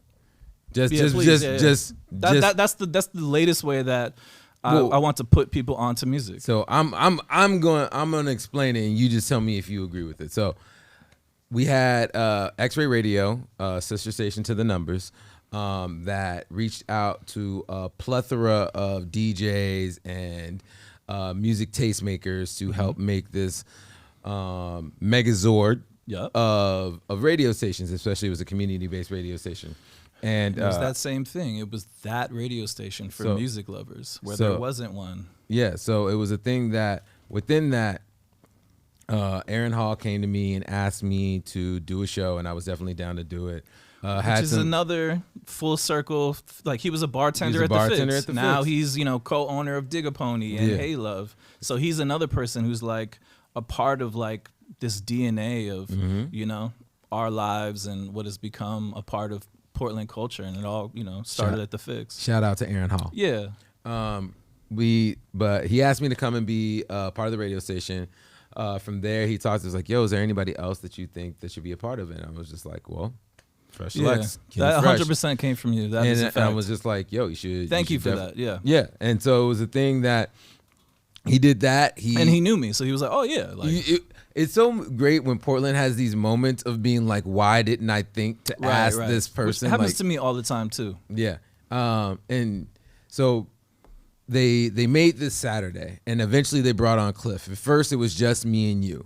Yeah, and it I think you kind of really pushed for Cliff being on there on the show. I knew of Cliff, but I didn't know. Shout out to DJ Cliff. Shout out Welcome to DJ to the Cliff. neighborhood. I'm sure he's going to be a guest on here soon. Yeah, you need to have him. He's great. But basically, that happened. We had Saturday nights. It started to be like, hey, we should make this into a hip hop block and not just be these two shows together. Cliff came on there. That's why I disagreed. Because I can never do anything that's like just hip hop. No, it wasn't just hip hop. I'm gonna start with it, but then I'm gonna go into my soul and sleepy time, sad music. But I didn't just play hip hop. I played R&B and stuff there too. I played Beyonce. But I would say that the urban. No, I would call it that. We played good music. We played incredible music. We played music that came from a certain culture. Oh yeah, black music. Yeah, music that came from black people. Like, I'm not trying to 100% that. Yeah. I just hate the term urban. Urban Outfitters ruined it for everybody. So within that, as did racism. I mean, it's just kind of it's a passive aggressive. Isn't Urban Outfitters basically racism? It's cultural appropriation. It's not. It's not the colonizers. Racist. Just like Erykah Badu is not hip hop. Urban Outfitters is not racist. We just lost that sponsor. Sorry. It's all good. I'm down with that. I wasn't gonna rock with Urban Outfitters anyways. But that being said, basically we started making this block of time. It was a heavily liked era and time frame of music within when it was. So you were 10 p.m. to midnight. I was, which is like perfect because the type of music that I feel like that resonates with you the most is you like big. This is not the question. Oh, I got the question for you. Oh, okay, go ahead. How much did I leave you hung up within the vibe that I created, and then Fresh Select starting right afterwards? No, did you hate me? I just wanted to always ask you this because it's like, hey, I'm gonna sit up here and play 5 Lil Wayne songs back to back in quick succession, and now you're gonna listen to tight songs. It's like, next up, jazz. But I loved it for that. It was great because you were 10 to midnight. You were playing exactly what should be played from 10 to midnight on a Saturday night. People want to hear Lil Wayne. They want to hear Jay-Z, Beyonce, all these things. But I was midnight to 2 a.m. So I was like, my block was for, because the people who were going out, by that, they might be listening to you on the way to going out. So you're getting them started. By the time my show came on, they were already at the club, so they're not listening to the radio anymore. So I was picturing people on their way home, or the people who stayed home and don't go out or didn't go out that night, or might have whatever romantic situation or whatever. So I kind of, that was my mind frame, and I'm more drawn to laid back nighttime kind of music. So I specifically wanted that spot, like put me on like the late, like the border of late into too late. I didn't want to be 3 to 4 a.m. but I'll take like 1 a.m. 1:30. That's also, I'm just a night owl, so that's when I kind of come alive. But You remind me so much of when you did the show. You reminded me of the DJ from Hey Arnold. I know you always said that. I remember you said that, and I was like, what? So then I went back and like found like the Can you clip look that on up YouTube. real quick? The DJ and then I from was Hey like, Arnold? oh, 100%. Like it was accurate, and I would actually like I loved it. I agree with it. For Especially sure. because with the glasses But I he wore. didn't change. He would change the joke with that is I think he would like do a radio voice. He'd be like, "You are listening to," and then Arnold would come in and be like, "Hey, you're over there." I just used my voice. Okay. But so my strategy coming after you, because you would always end your show with like, you know, a very like a party record. My show started, which is the number one thing you're not supposed to do in radio, just dead air. So I started from silence every night, and then I had this intro that would slowly, well, it was just kind of like spacey noises, you know, and then it would slowly, that's me. I mean, I honestly was He even thinking got a about, donut in his hand, man. amazing. I think his show's name was Nocturnal too, which is kind of Yep. fitting. Yeah. I thought about wearing sunglasses today too. If I didn't think I would look like a real prick, I would be Dude, wearing sunglasses right only now. thing that's really going on that's different from you is he has a vest on. I would never wear a vest. Yeah. Yeah. Never in my life. You know what? It might be the move, bro. It looks good on him. Dude was similar. No, but it was always dope within that show. But But yeah, so I would start mine off with a little wasabi and reset things, you know? So it didn't matter what palate came cleanser. before. He's like, that's over now. This is, and then but I would always start things off more upbeat, and then would slowly like get into, you know, the real laid back, the real like slow and patient and chill, you know, kind of music that I love the most. I love all types of music. I do love, there's plenty of dance music and more upbeat stuff that I love, but like my heart of hearts is, you know, always love, if an album has one slow song, that's gonna be my favorite song on the album 9 times out of 10. well, we are definitely gonna have to do part 2 because we haven't gotten into like 90% of the other That's stuff it? that we need to talk about. Yeah. We got it. Yeah, because it's 10:13, bro. This show goes. Don't we have fast. topics? We have topics. This is what we Oh, okay, we're gonna, good. We're gonna fly through as much as we can. Okay. But you know, are you down to come back for a part 2? I would love to. Yeah. What am I doing? I got time. I mean, this is gonna be another early morning for you. So, Missa, can you give us the first topic of the music drip? Also, can you get me on the camera real quick, Mike, right here? Yo, this is the music drip. I don't know how to do any of those, and we don't have transitions You got a radio yet. voice. Dude, I used to have a radio voice. My girl made me, soon as I did my first episode Yeah. on the radio, and we were like sitting down and listening to it at home, because I always did pre-recorded. That's the hardest thing is getting used to your own voice. It wasn't even getting used to my own voice. I'm fine with my own voice. I'm 110% cool with You it. do love to hear yourself talk. My prop. I'm just playing. You're a show. You're good at talking. But my girl was like, "Damn, that kind of stung."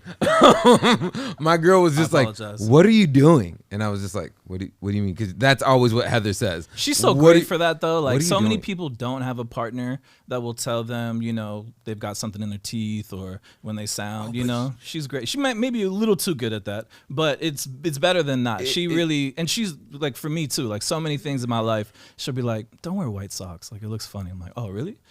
I never even thought of that. So I've how she been says wearing it, black you- socks for the last 10 years. How you? I don't know if you got a close up on when you said it. It's this squinting eyes and this head turn. Yeah. Just like, why are you wearing that out? And it's like, oh, well, I mean, She says things so matter of factly. Dude. You're just like, oh, like I didn't know. the you're not supposed to cadence of wear it is a shank to the side every Yeah, time. yeah. But anyways, all right, music drip. Hit us with it, Miss.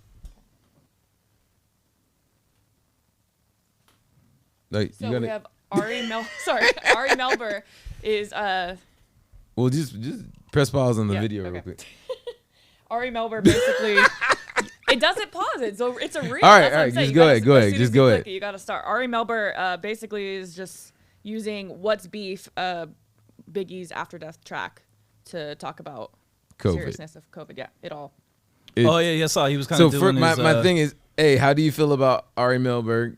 I don't know who that is. All right, so- just play the clip because it's hilarious. It's so Okay, cool. so you just want to go to that. Okay. Yeah, I've seen it. go to- Yeah, I know, but I didn't know who he was before this. He does this. This is his thing. It's lethal. It's a bit like the beef Notorious B.I.G. used to rap about when he said, beef is when your moms ain't safe up in the streets. Beef is when I see you, guaranteed to be in ICU. Well, when COVID sees you, you can end up in ICU. Maybe not at the same rate as Biggie's beef, but that's the point about risk. You don't want to test these streets and risk ending up in the ICU. COVID's dangerous. It's lethal. It's a bit like the beef Notorious B.I.G. used to rap about when he said, beef is when your moms ain't safe up in the streets. Beef is when I see you, guaranteed to be in ICU. Yeah, so I mean, there's nothing worse than rap is not meant to be read like that. You know, it's meant to be rapped. There's a lot of things that sound like the most incredible rap lines, like the most classic punchlines. You could read it and it'll sound so stupid. Mm-hmm. It's so, you know, it's just not meant to. It's just not how the art form. Same with a lot of lyrics. You know, they're meant to be sung. So I hate that. I don't. But it's a thing. I've seen like ESPN. Like I don't know if he was the first, but there's. Yeah. It's an easy way to go viral. There was a lot of I've seen people like recap sports and they'll use Jay-Z song titles to spin it all together, and so it works. It gets clipped and it gets talked about on shows like this. So you're perpetuating the problem. But I hate it. Yo, so my thing is one this because we'll jump to the Jay-Z segment next. But my thing within this that I thought was hilarious is I'm like, this is the dude that tells you he has black friends. Right. This is how he tells you. He's like, no, guys. I love, and he does. Yeah. I love. And hip-hop. I think what Heather would say, because she's a voice I think of in my head, like, because she's right about so many things, is the fact that he did this is how you know he doesn't have black friends, or if he does, he doesn't have that person in his life. Would be like, next time, like, you could not, you know, like, how about I get it, you could do that. But you know, it'd be really cool if you didn't. You just read the news and told people to get vaccinated. That'd be a lot more helpful. He probably has a black person that's not, as I like to say, not of the culture. Instead of saying whitewashed or anything else like that. Yeah, no, I don't. Yeah, I say because there shouldn't have to be one culture that because you're black you have to. You know, there's no like prescribed. You know. So I like to say not of the culture that said, you know what, buddy, this would be a great idea. Yeah. Of course. All right. What can we jump to the individual of Jay-Z one? Yes. So Def Jam signs Brooklyn rapper HD, who went viral for sounding like Jay-Z. Have you heard this guy yet? No. All right. First off, he does look like he could be one of Jay-Z's children, because you know Jay-Z looked like he's been 45 forever, and he does have those Sean Carter lips. If you go scroll all the way down to the bottom of it. We don't need to see him sign his label or anything else like that. Go all the way down to his music video. I just want to hear him. Yeah, that's what I'm saying. Oh, play this one. You can hear him on this one. Give you some volume real quick. I got the volume up. You good? He even kind of stands. That's a very Jay-Z kind of posture. I don't know. I don't hear any sound. It's weird. Did you press the mute button on? There is no. No, it's an Instagram clip. Push it again. Like restart it if you can. Screw it. Just it's all good. Just scroll all the way down so we can hear his YouTube video and just play it from YouTube. All right. We're just resetting this little thingy. There we go. Scroll down. That's not gonna. Okay. All right, just play that. Cool.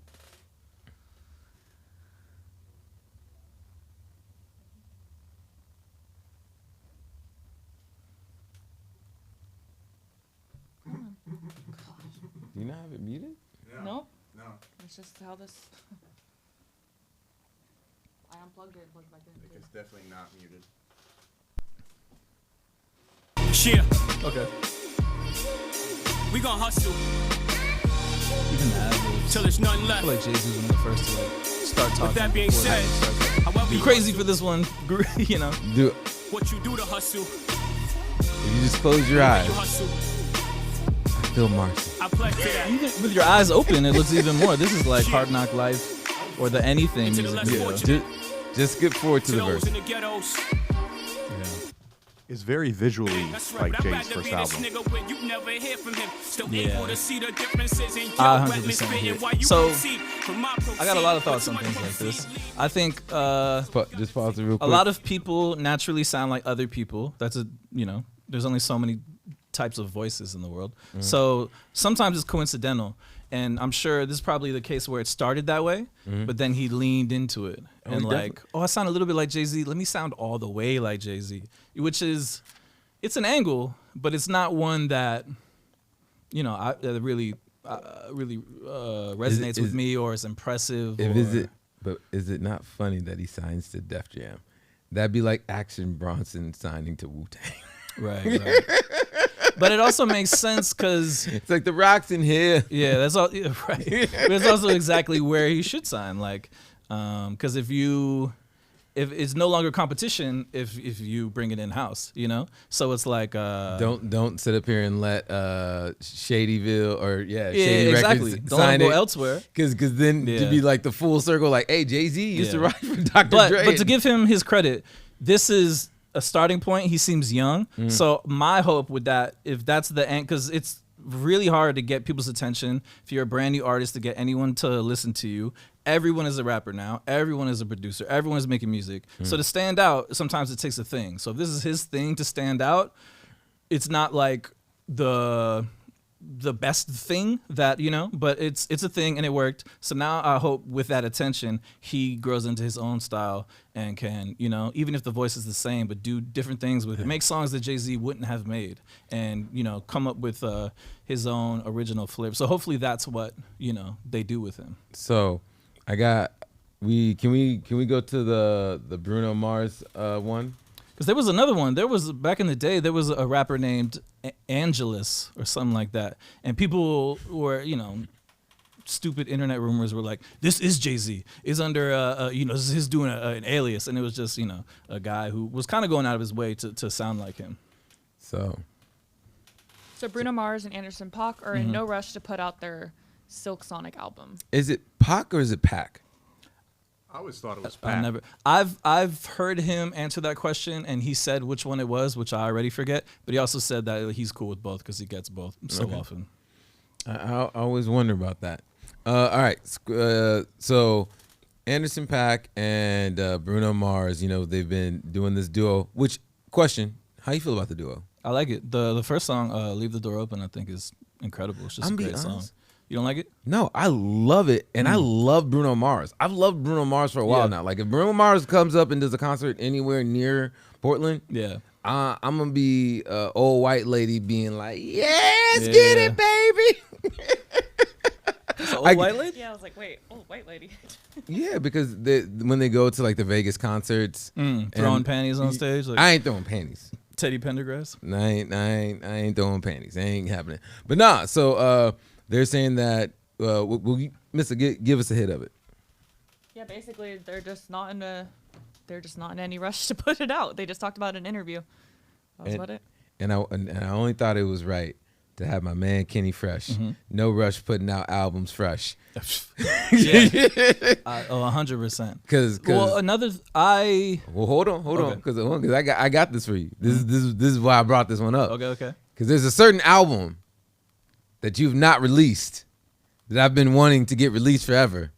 Okay. And I felt like it was only proper to have it on here, and then hopefully we're gonna clip this and tag YG in it. The Portland album with YG.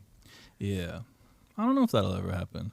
All I gotta say, and you know what song I want to hear? The one song I want on there is that one that you Portland was what it's called. The one with Mayor Hawthorne on it. Oh, that one is a YG remix of Mayor Hawthorne's "Green Eyed Love." That was incredible. But the sample he used, K Trinata ended up using it afterwards, so it kind of like doesn't have the same impact. It's incredible. It's great. There's certain songs that it's a special album that only exists if you know me. So if you're in my car, you can hear it. It's the only place you can hear. I haven't listened to it in a long time. It's been like 10 years, but maybe at some point. I listen to a lot of reissue labels and a lot of stuff, a lot of obscure records that came out, Private Press back in the day or never came out. And now 40, 50 years later, they're being released. So maybe it'll be, one of those, a lost classic. I feel like you're giving me a long answer. Maybe I'm only half of the equation. But this is what I'm going to put on it. Can you at least make sure not to have in your last will and testament, because Anderson .Paak just did this? I like that tattoo. That not do that tattoo release. I don't know if it's legally binding, but I like the tattoo. But, so if someone happens to sneak in your house, if you happen to die and release that album, so be it. Right. But after, put it out. Also, if I die, put it out. Also, to with that, the asterisk that it wasn't finished and it wasn't 100%. Yeah, T&E's not a thing anymore. All this other stuff. Yeah. Also within that, I wanted to add, we need to do another version of This Is Portland. I know that was the the mixtape. The mixtape. Yeah. We won't even dive into. Is that even still? Can people listen to that? I think so. I'll double check on it, but I think if you Google Annie Up, This Is Portland. The Annie Up blog still exists. Okay, so maybe. But more recently, I did a shout out to Not 97 in New York. They had me put together a playlist of songs from Portland that I like, and I started it. And I think the goal was for it to be 20 songs. And then, I hit him up like, can it be 50? Because I didn't want to leave anyone out. And it ended up still not being able to fit everyone. But I do think it's a starter sampler. It's a buffet. So if you look up Fresh Select's Portland playlist on Spotify, it should come up. The This Is Portland one? No. The one that you did? Yeah. Which is new. It's all songs from it's a lot of songs from the last year or so. Well, all I'm saying is there's going to be a very good reason why we should be making that. Also because that horrible commercial that kind of came out.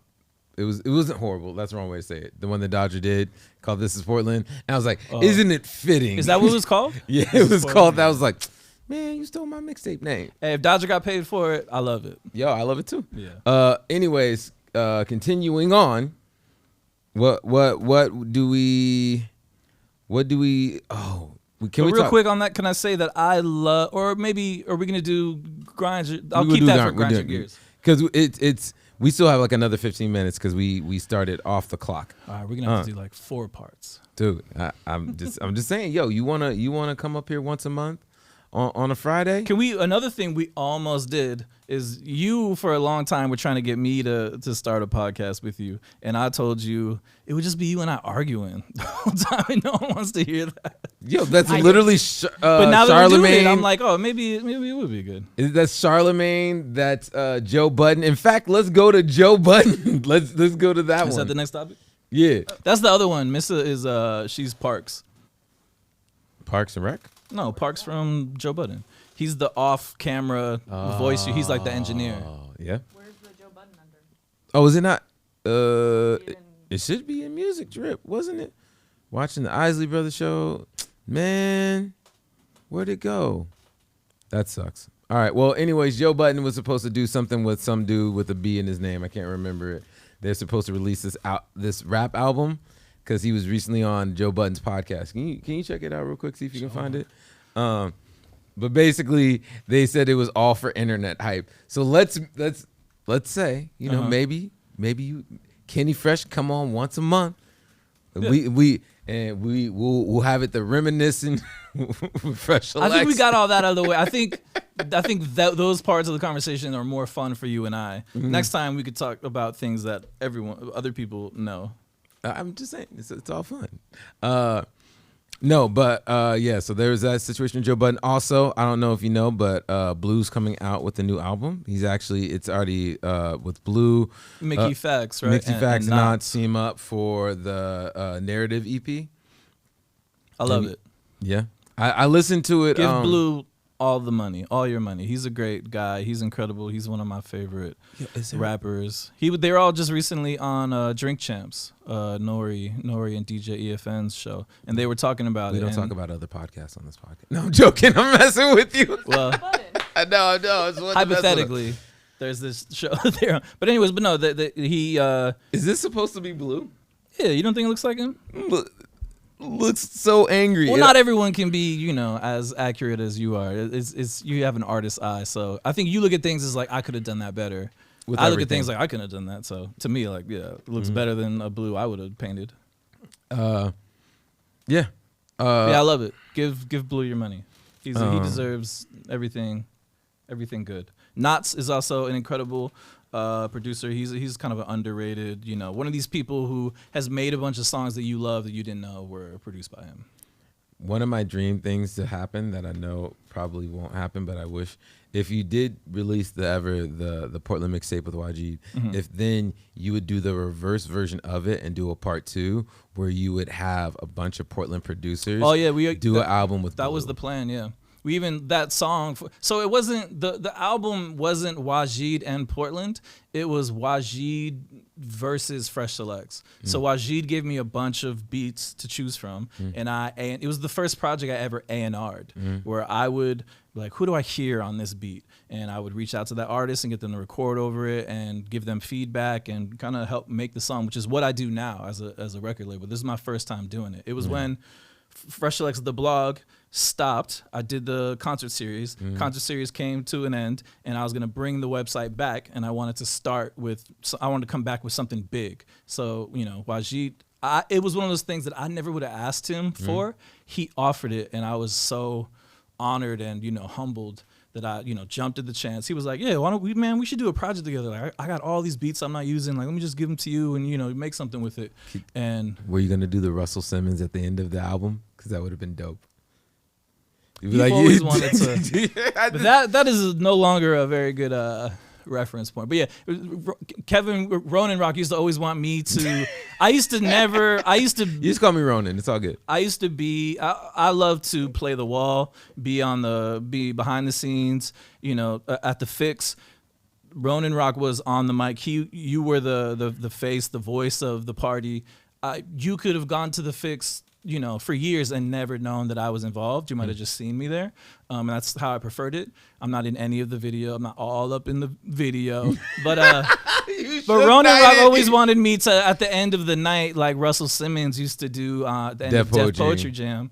Because Yasin Bey, Mos Def was the host, but at the very end, he would pass it off to, and he'd be like, what would he say? Thank you. He's like, thank you, God bless, and good night. Yeah, and that was it, and he'd walk off. So you always wanted me to do that. And we did it one time. I think it was one of the Wajid shows, and it was I did such a poor job. It was so awkwardly that you were like, okay, yeah, let's not do it again. I was like, I told you. I was like, it's not going to go well. And Wajid he's always like pushed me to advocate more for myself and put myself more out there and stuff like that. So he was like, no, I won't. No one else could have got me to do it, but Wajid, I'm like, all right, I'm gonna listen to him, and so I couldn't say no to him. So he handed me the mic and was like, say, and I was like, yeah, thanks for coming out. Dude, and everyone was like, okay, and then like laughed, and I handed it back to you like, see, that's what you wanted all these years. I told you it wasn't gonna be what you wanted. After all it to my be. mistakes that we laughed about me saying and doing on the Fix on the mic, and remember at a certain point the Fix was live streamed.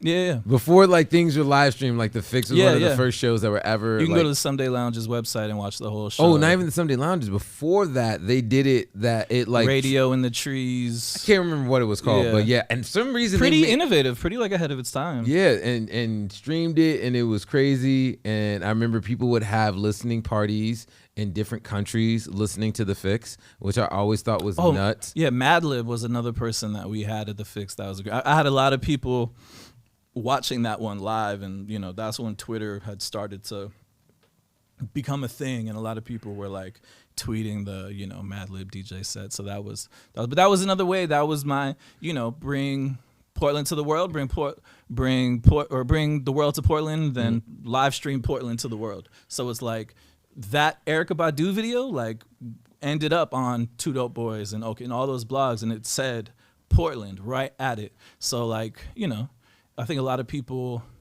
I would always talk to people and they'd be like, what's Portland like?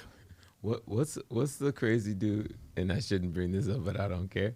What's the crazy dude from Detroit that everyone was afraid of that ended up getting paralyzed? Oh, Hex Murder. Hex Murder. It's not paralyzed, but yeah. Oh, he's not? I don't know. I don't want to misspeak. Okay. But yeah, Hex You know Murder what? is Actually, he's an infamous figure in Detroit, and we love him and respect him, but never say anything negative about him. Never. Shout out to Hex. shout out to Hex. I'm giving you your roses. He was instrumental in Black Milk's career and Slum Village. And, God, I love Black Milk. yeah. Black Milk is also a really good DJ. Yeah, he's good at everything he does. Yeah. Shout out to Black Milk. Yeah. We should have you on the show. And Rosalinda works at Black Milk. She's, the other half of their whole operation. She's incredible. But yeah, I feel like there was something we were talking about. So, well, we're gonna skip it and go over to this. Can you go to the Isley Brothers doing their showcase? How do you feel about the Isley Brothers? Because they're one of my favorites of all time. Man, so what I've been doing recently is now that I work in music and put out, I'm always constantly listening to the albums that I'm working on for the label. And sometimes music has kind of turned into work for me and has become less fun. Dude. And I've kind of lost some of I'm sure you can relate, As a So DJ, what I've been yeah. doing lately, and I've been kind of like, just kind of getting back into just loving music for music and being a fan. And so I've been, there's all these artists who I've always known but never I never intimately knew their album cuts or heard, like Nina Simone or Ray Charles or people I knew their story. I've seen the movies. I know the songs that, are sampled. I know the songs that everyone knows. But at a certain point I was like, I want to hear every Nina Simone song. I want to hear, so I've been buying her entire discography and listening to her first album or second, and then you could hear the growth. And so, and there's certain voids in my knowledge of music and certain groups that I'm like, one day I'm going to get to them. And, I need to, so Isley Brothers is like, right. That was the longest way to say it. But no, they're a group that I know, I love the songs I've heard. But I'm looking forward to knowing. I want to hear everything they've ever put out because they're one of those artists that you need to know if you're going to say that you know music. You can't know music and not know the Isley Brothers. So just give us a snippet of this. I'll play it a little bit in the background, just because I think that was all right. Yeah.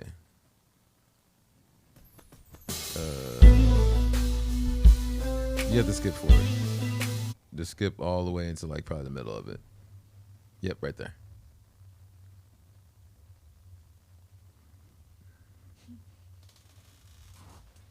This is always.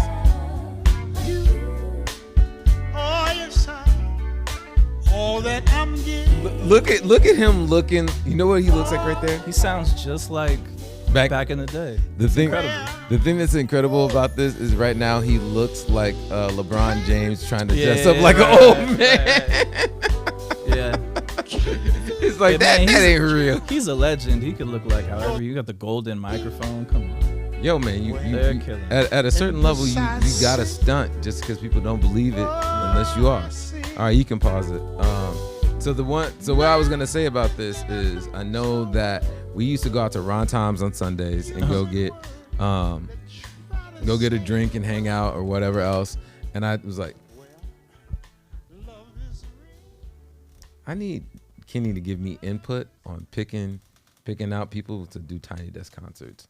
Because I think that I don't remember that conversation. No, we would go to Ron Tom's and we were like, the booker there was so dope and the music there was so dope. Yeah, because every Sunday nights, I don't know if hopefully they bring it back, but it was a long running thing.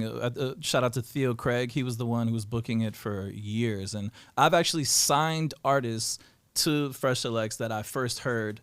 That was one of those things. We were just going to Ron Tom's because it's Sunday night, and we loved the patio, loved the food. It was a cool place to be, and we knew they would have live music. I would go. I didn't go because of who was playing. I just and pretty much I don't think I've ever seen a bad band there. There's always someone great. Almost all local artists, but there's a group, a duo, two brothers in Portland, Hosannas, and I first saw them at Ron Tom's. Yeah, they're super dope. And so I signed. Years later, I signed them to Fresh Selects, and we've put out an album and a remix album with them. So yeah, I love Ron Tom. So you wanted to do a Tiny Desk? Man, shout out to DJ Cousin B from Tiny Desk. He's actually that's such an incredible series, and he's been like showing love to some of the releases I put out recently. So I'm trying to get some artists on there because I love Tiny Desk. It's one of the best platforms out there. I would just say more so to a certain degree. I think Ron Thompson was great and what they did was great, and that needs to be a continuing on thing. But I also wish there was kind of like a tiny desk movement here in Portland. Yeah. I think that would be dope. Wink, wink, nod, nod. I'm with it, yeah. I mean, Say when. But that all being said, we are almost out of time, and there's still a few things that I want to make sure we get to. because I'm a fan of the show, so I know the segments. So I'm gonna be mad. I don't want to be the reason why these segments don't happen. I need a Sounds About White. Okay. And I need I forget the name of it, the Grinds My Gears. Grinds my beans. Yeah. Grinds my beans. It sounds I so need that to inappropriate. happen. Yeah. So, well, all right. Ready for so Sounds About White. let's just Go go. for Let's it. just. What are white people up to now? I need to say What this. did they do? Because I did. Let me just really quickly do this. Black T, real quick. Anthony Mackie will star as the new Captain America in the new Captain America movie. Had to sit up here and say that while you're Anthony, yeah. the Falcon. For a second, why was I thinking? You thinking of the dude from I was thinking Blackish. Anthony Anderson. I was like, no, he isn't. You know how tight. Can we get a what I thought if? you were like with testing Anthony? me or something. Yeah, no, yeah, Anthony Mackie, yeah, of course. Winter Falcon. Dude, I'm excited for it. I also just hope they touch on what happened with the old Cap within That was the best new storyline. Yeah, I love that was my favorite part of that whole series. Dude, I really loved And that comic book series, that was like a pretty obscure storyline in the comics, so they definitely didn't have to incorporate it in the shows, but I love that they did. Well, I mean, all the new storylines that they've been doing have been really good, and they've been borrowing off of the new writers and the new segments of the comic books. Like the whole entire Hell Hydra was recently done within the expanded universe that they did. But yeah, anyways, I just wanted to say, giving my man out Anthony Mackie his roses. You know, I already got the toy. I already got James the toy too of Black Captain America. It's not here. Don't worry. You need to do a piece of Anthony Mackie. Yeah. You know what? You should. You're not wrong about that. I remember him from. I think the first thing I saw him in was the Spike Lee movie She Hate Me, which a lot of people hated that movie, but I liked it. But if you ever want to see Anthony Mackie's face on a superimposed onto a sperm, watch She Hate Me. And nope. That's what happens. One Trust of the other me. pieces that one of my homies told me to do / my kids, do another Chaswick as Star-Lord. Oh yeah, that was dope. The on What If. Did you see? Yeah, dude, I just that's. watched it. It's gonna be real hard to top that episode for me. I know. I was surprised they did that second. I thought that would be the finale. You know, Dude, how they just wrapped up his whole entire he made the universe better. He made the snap not happen. He's gonna sit up here and feed everybody. Like how they did him. Yeah, I liked how they used Thanos in the What If. It's like it was like the perfect send Still off. sounds like genocide to me. It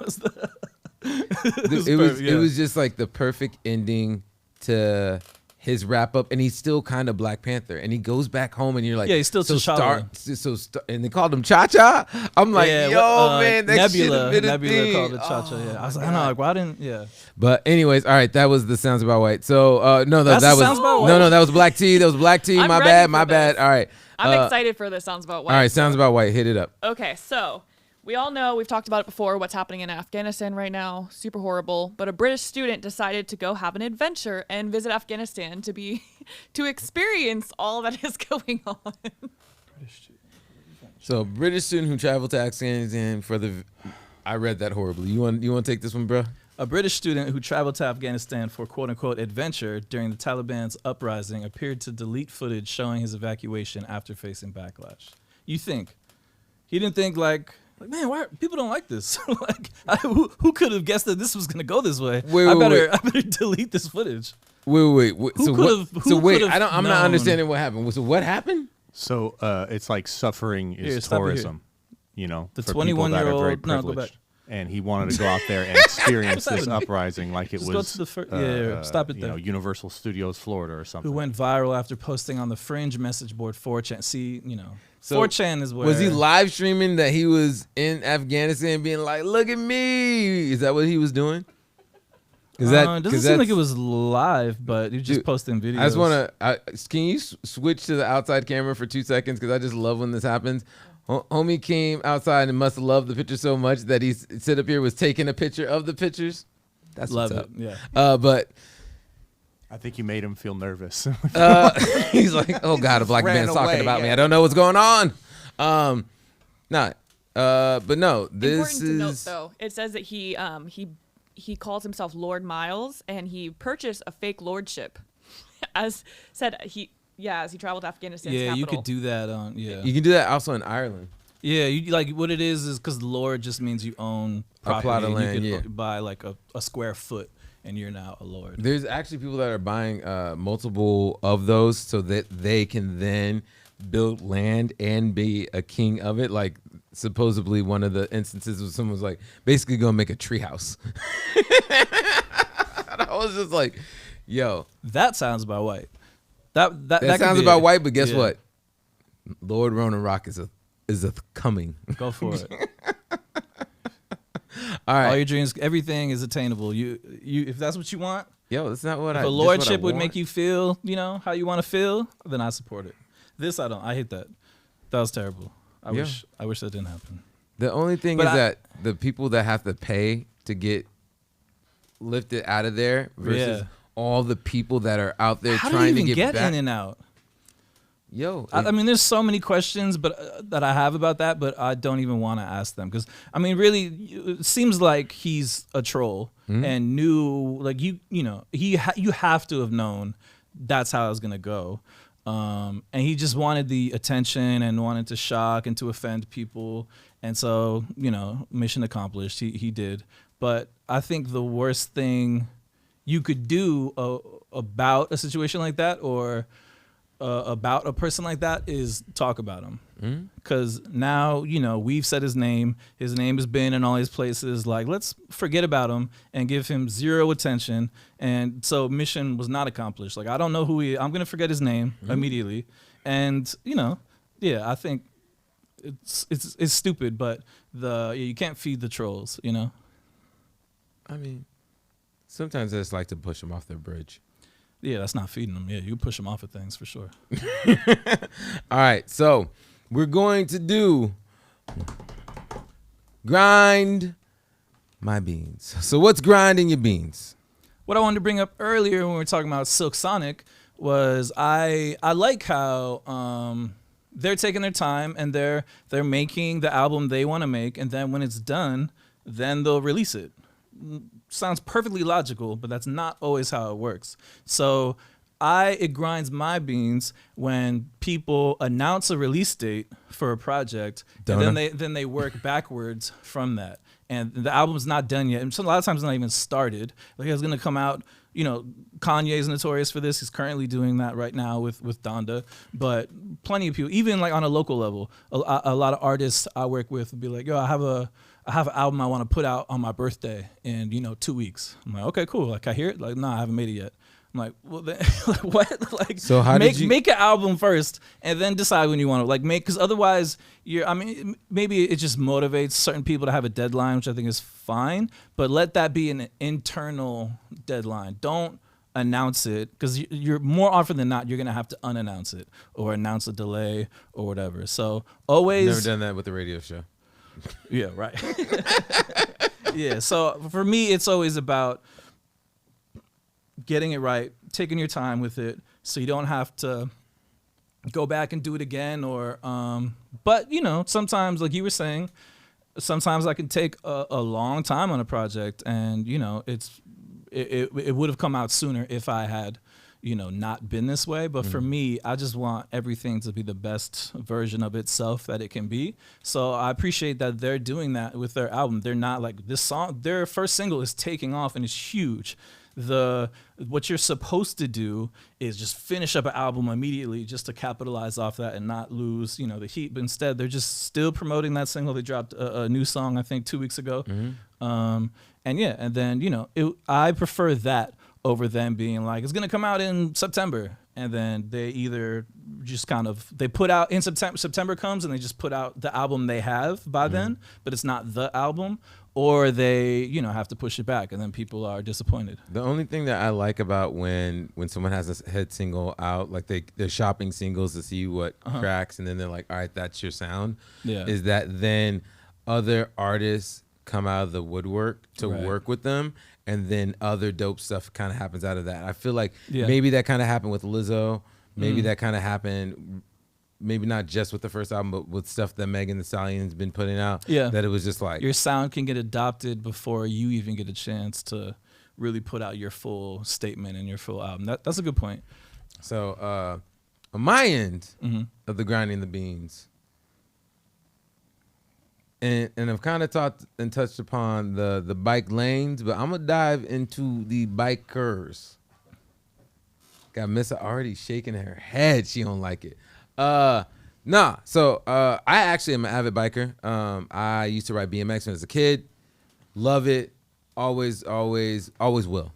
My thing is, get out of the middle of the street when I'm trying to drive, and then playing this game where it's like I'm gonna hover to the side, I'm gonna go back to the middle. I'm gonna hover to the side, I'm gonna go back to the middle. Like, I have somewhere to be. I love that you're trying to save the earth. You know what? I'm gonna be riding my bike later on today, but what I'm not gonna do is hinder everybody else in traffic just so I can be like pretentious and be like, no, I'm sorry, there's no biking lane on the street, so guess what? Yeah. So the I'm a street is the car. biking lane. Yeah. I hate that. Yeah. I'm like, just move over to the side. Or just when enough people, so I can get through. yeah, like there's certain streets that are just like major throughways, and there'll always be the street next to it will be like almost completely dedicated to a bike lane. But like Burnside, I live, you know, on the west side and right by West Burnside, and that's not a street you should be riding. It's like uphill, and it's a big like traffic. It's like the, you know, ventricle, the central ventricle of the city,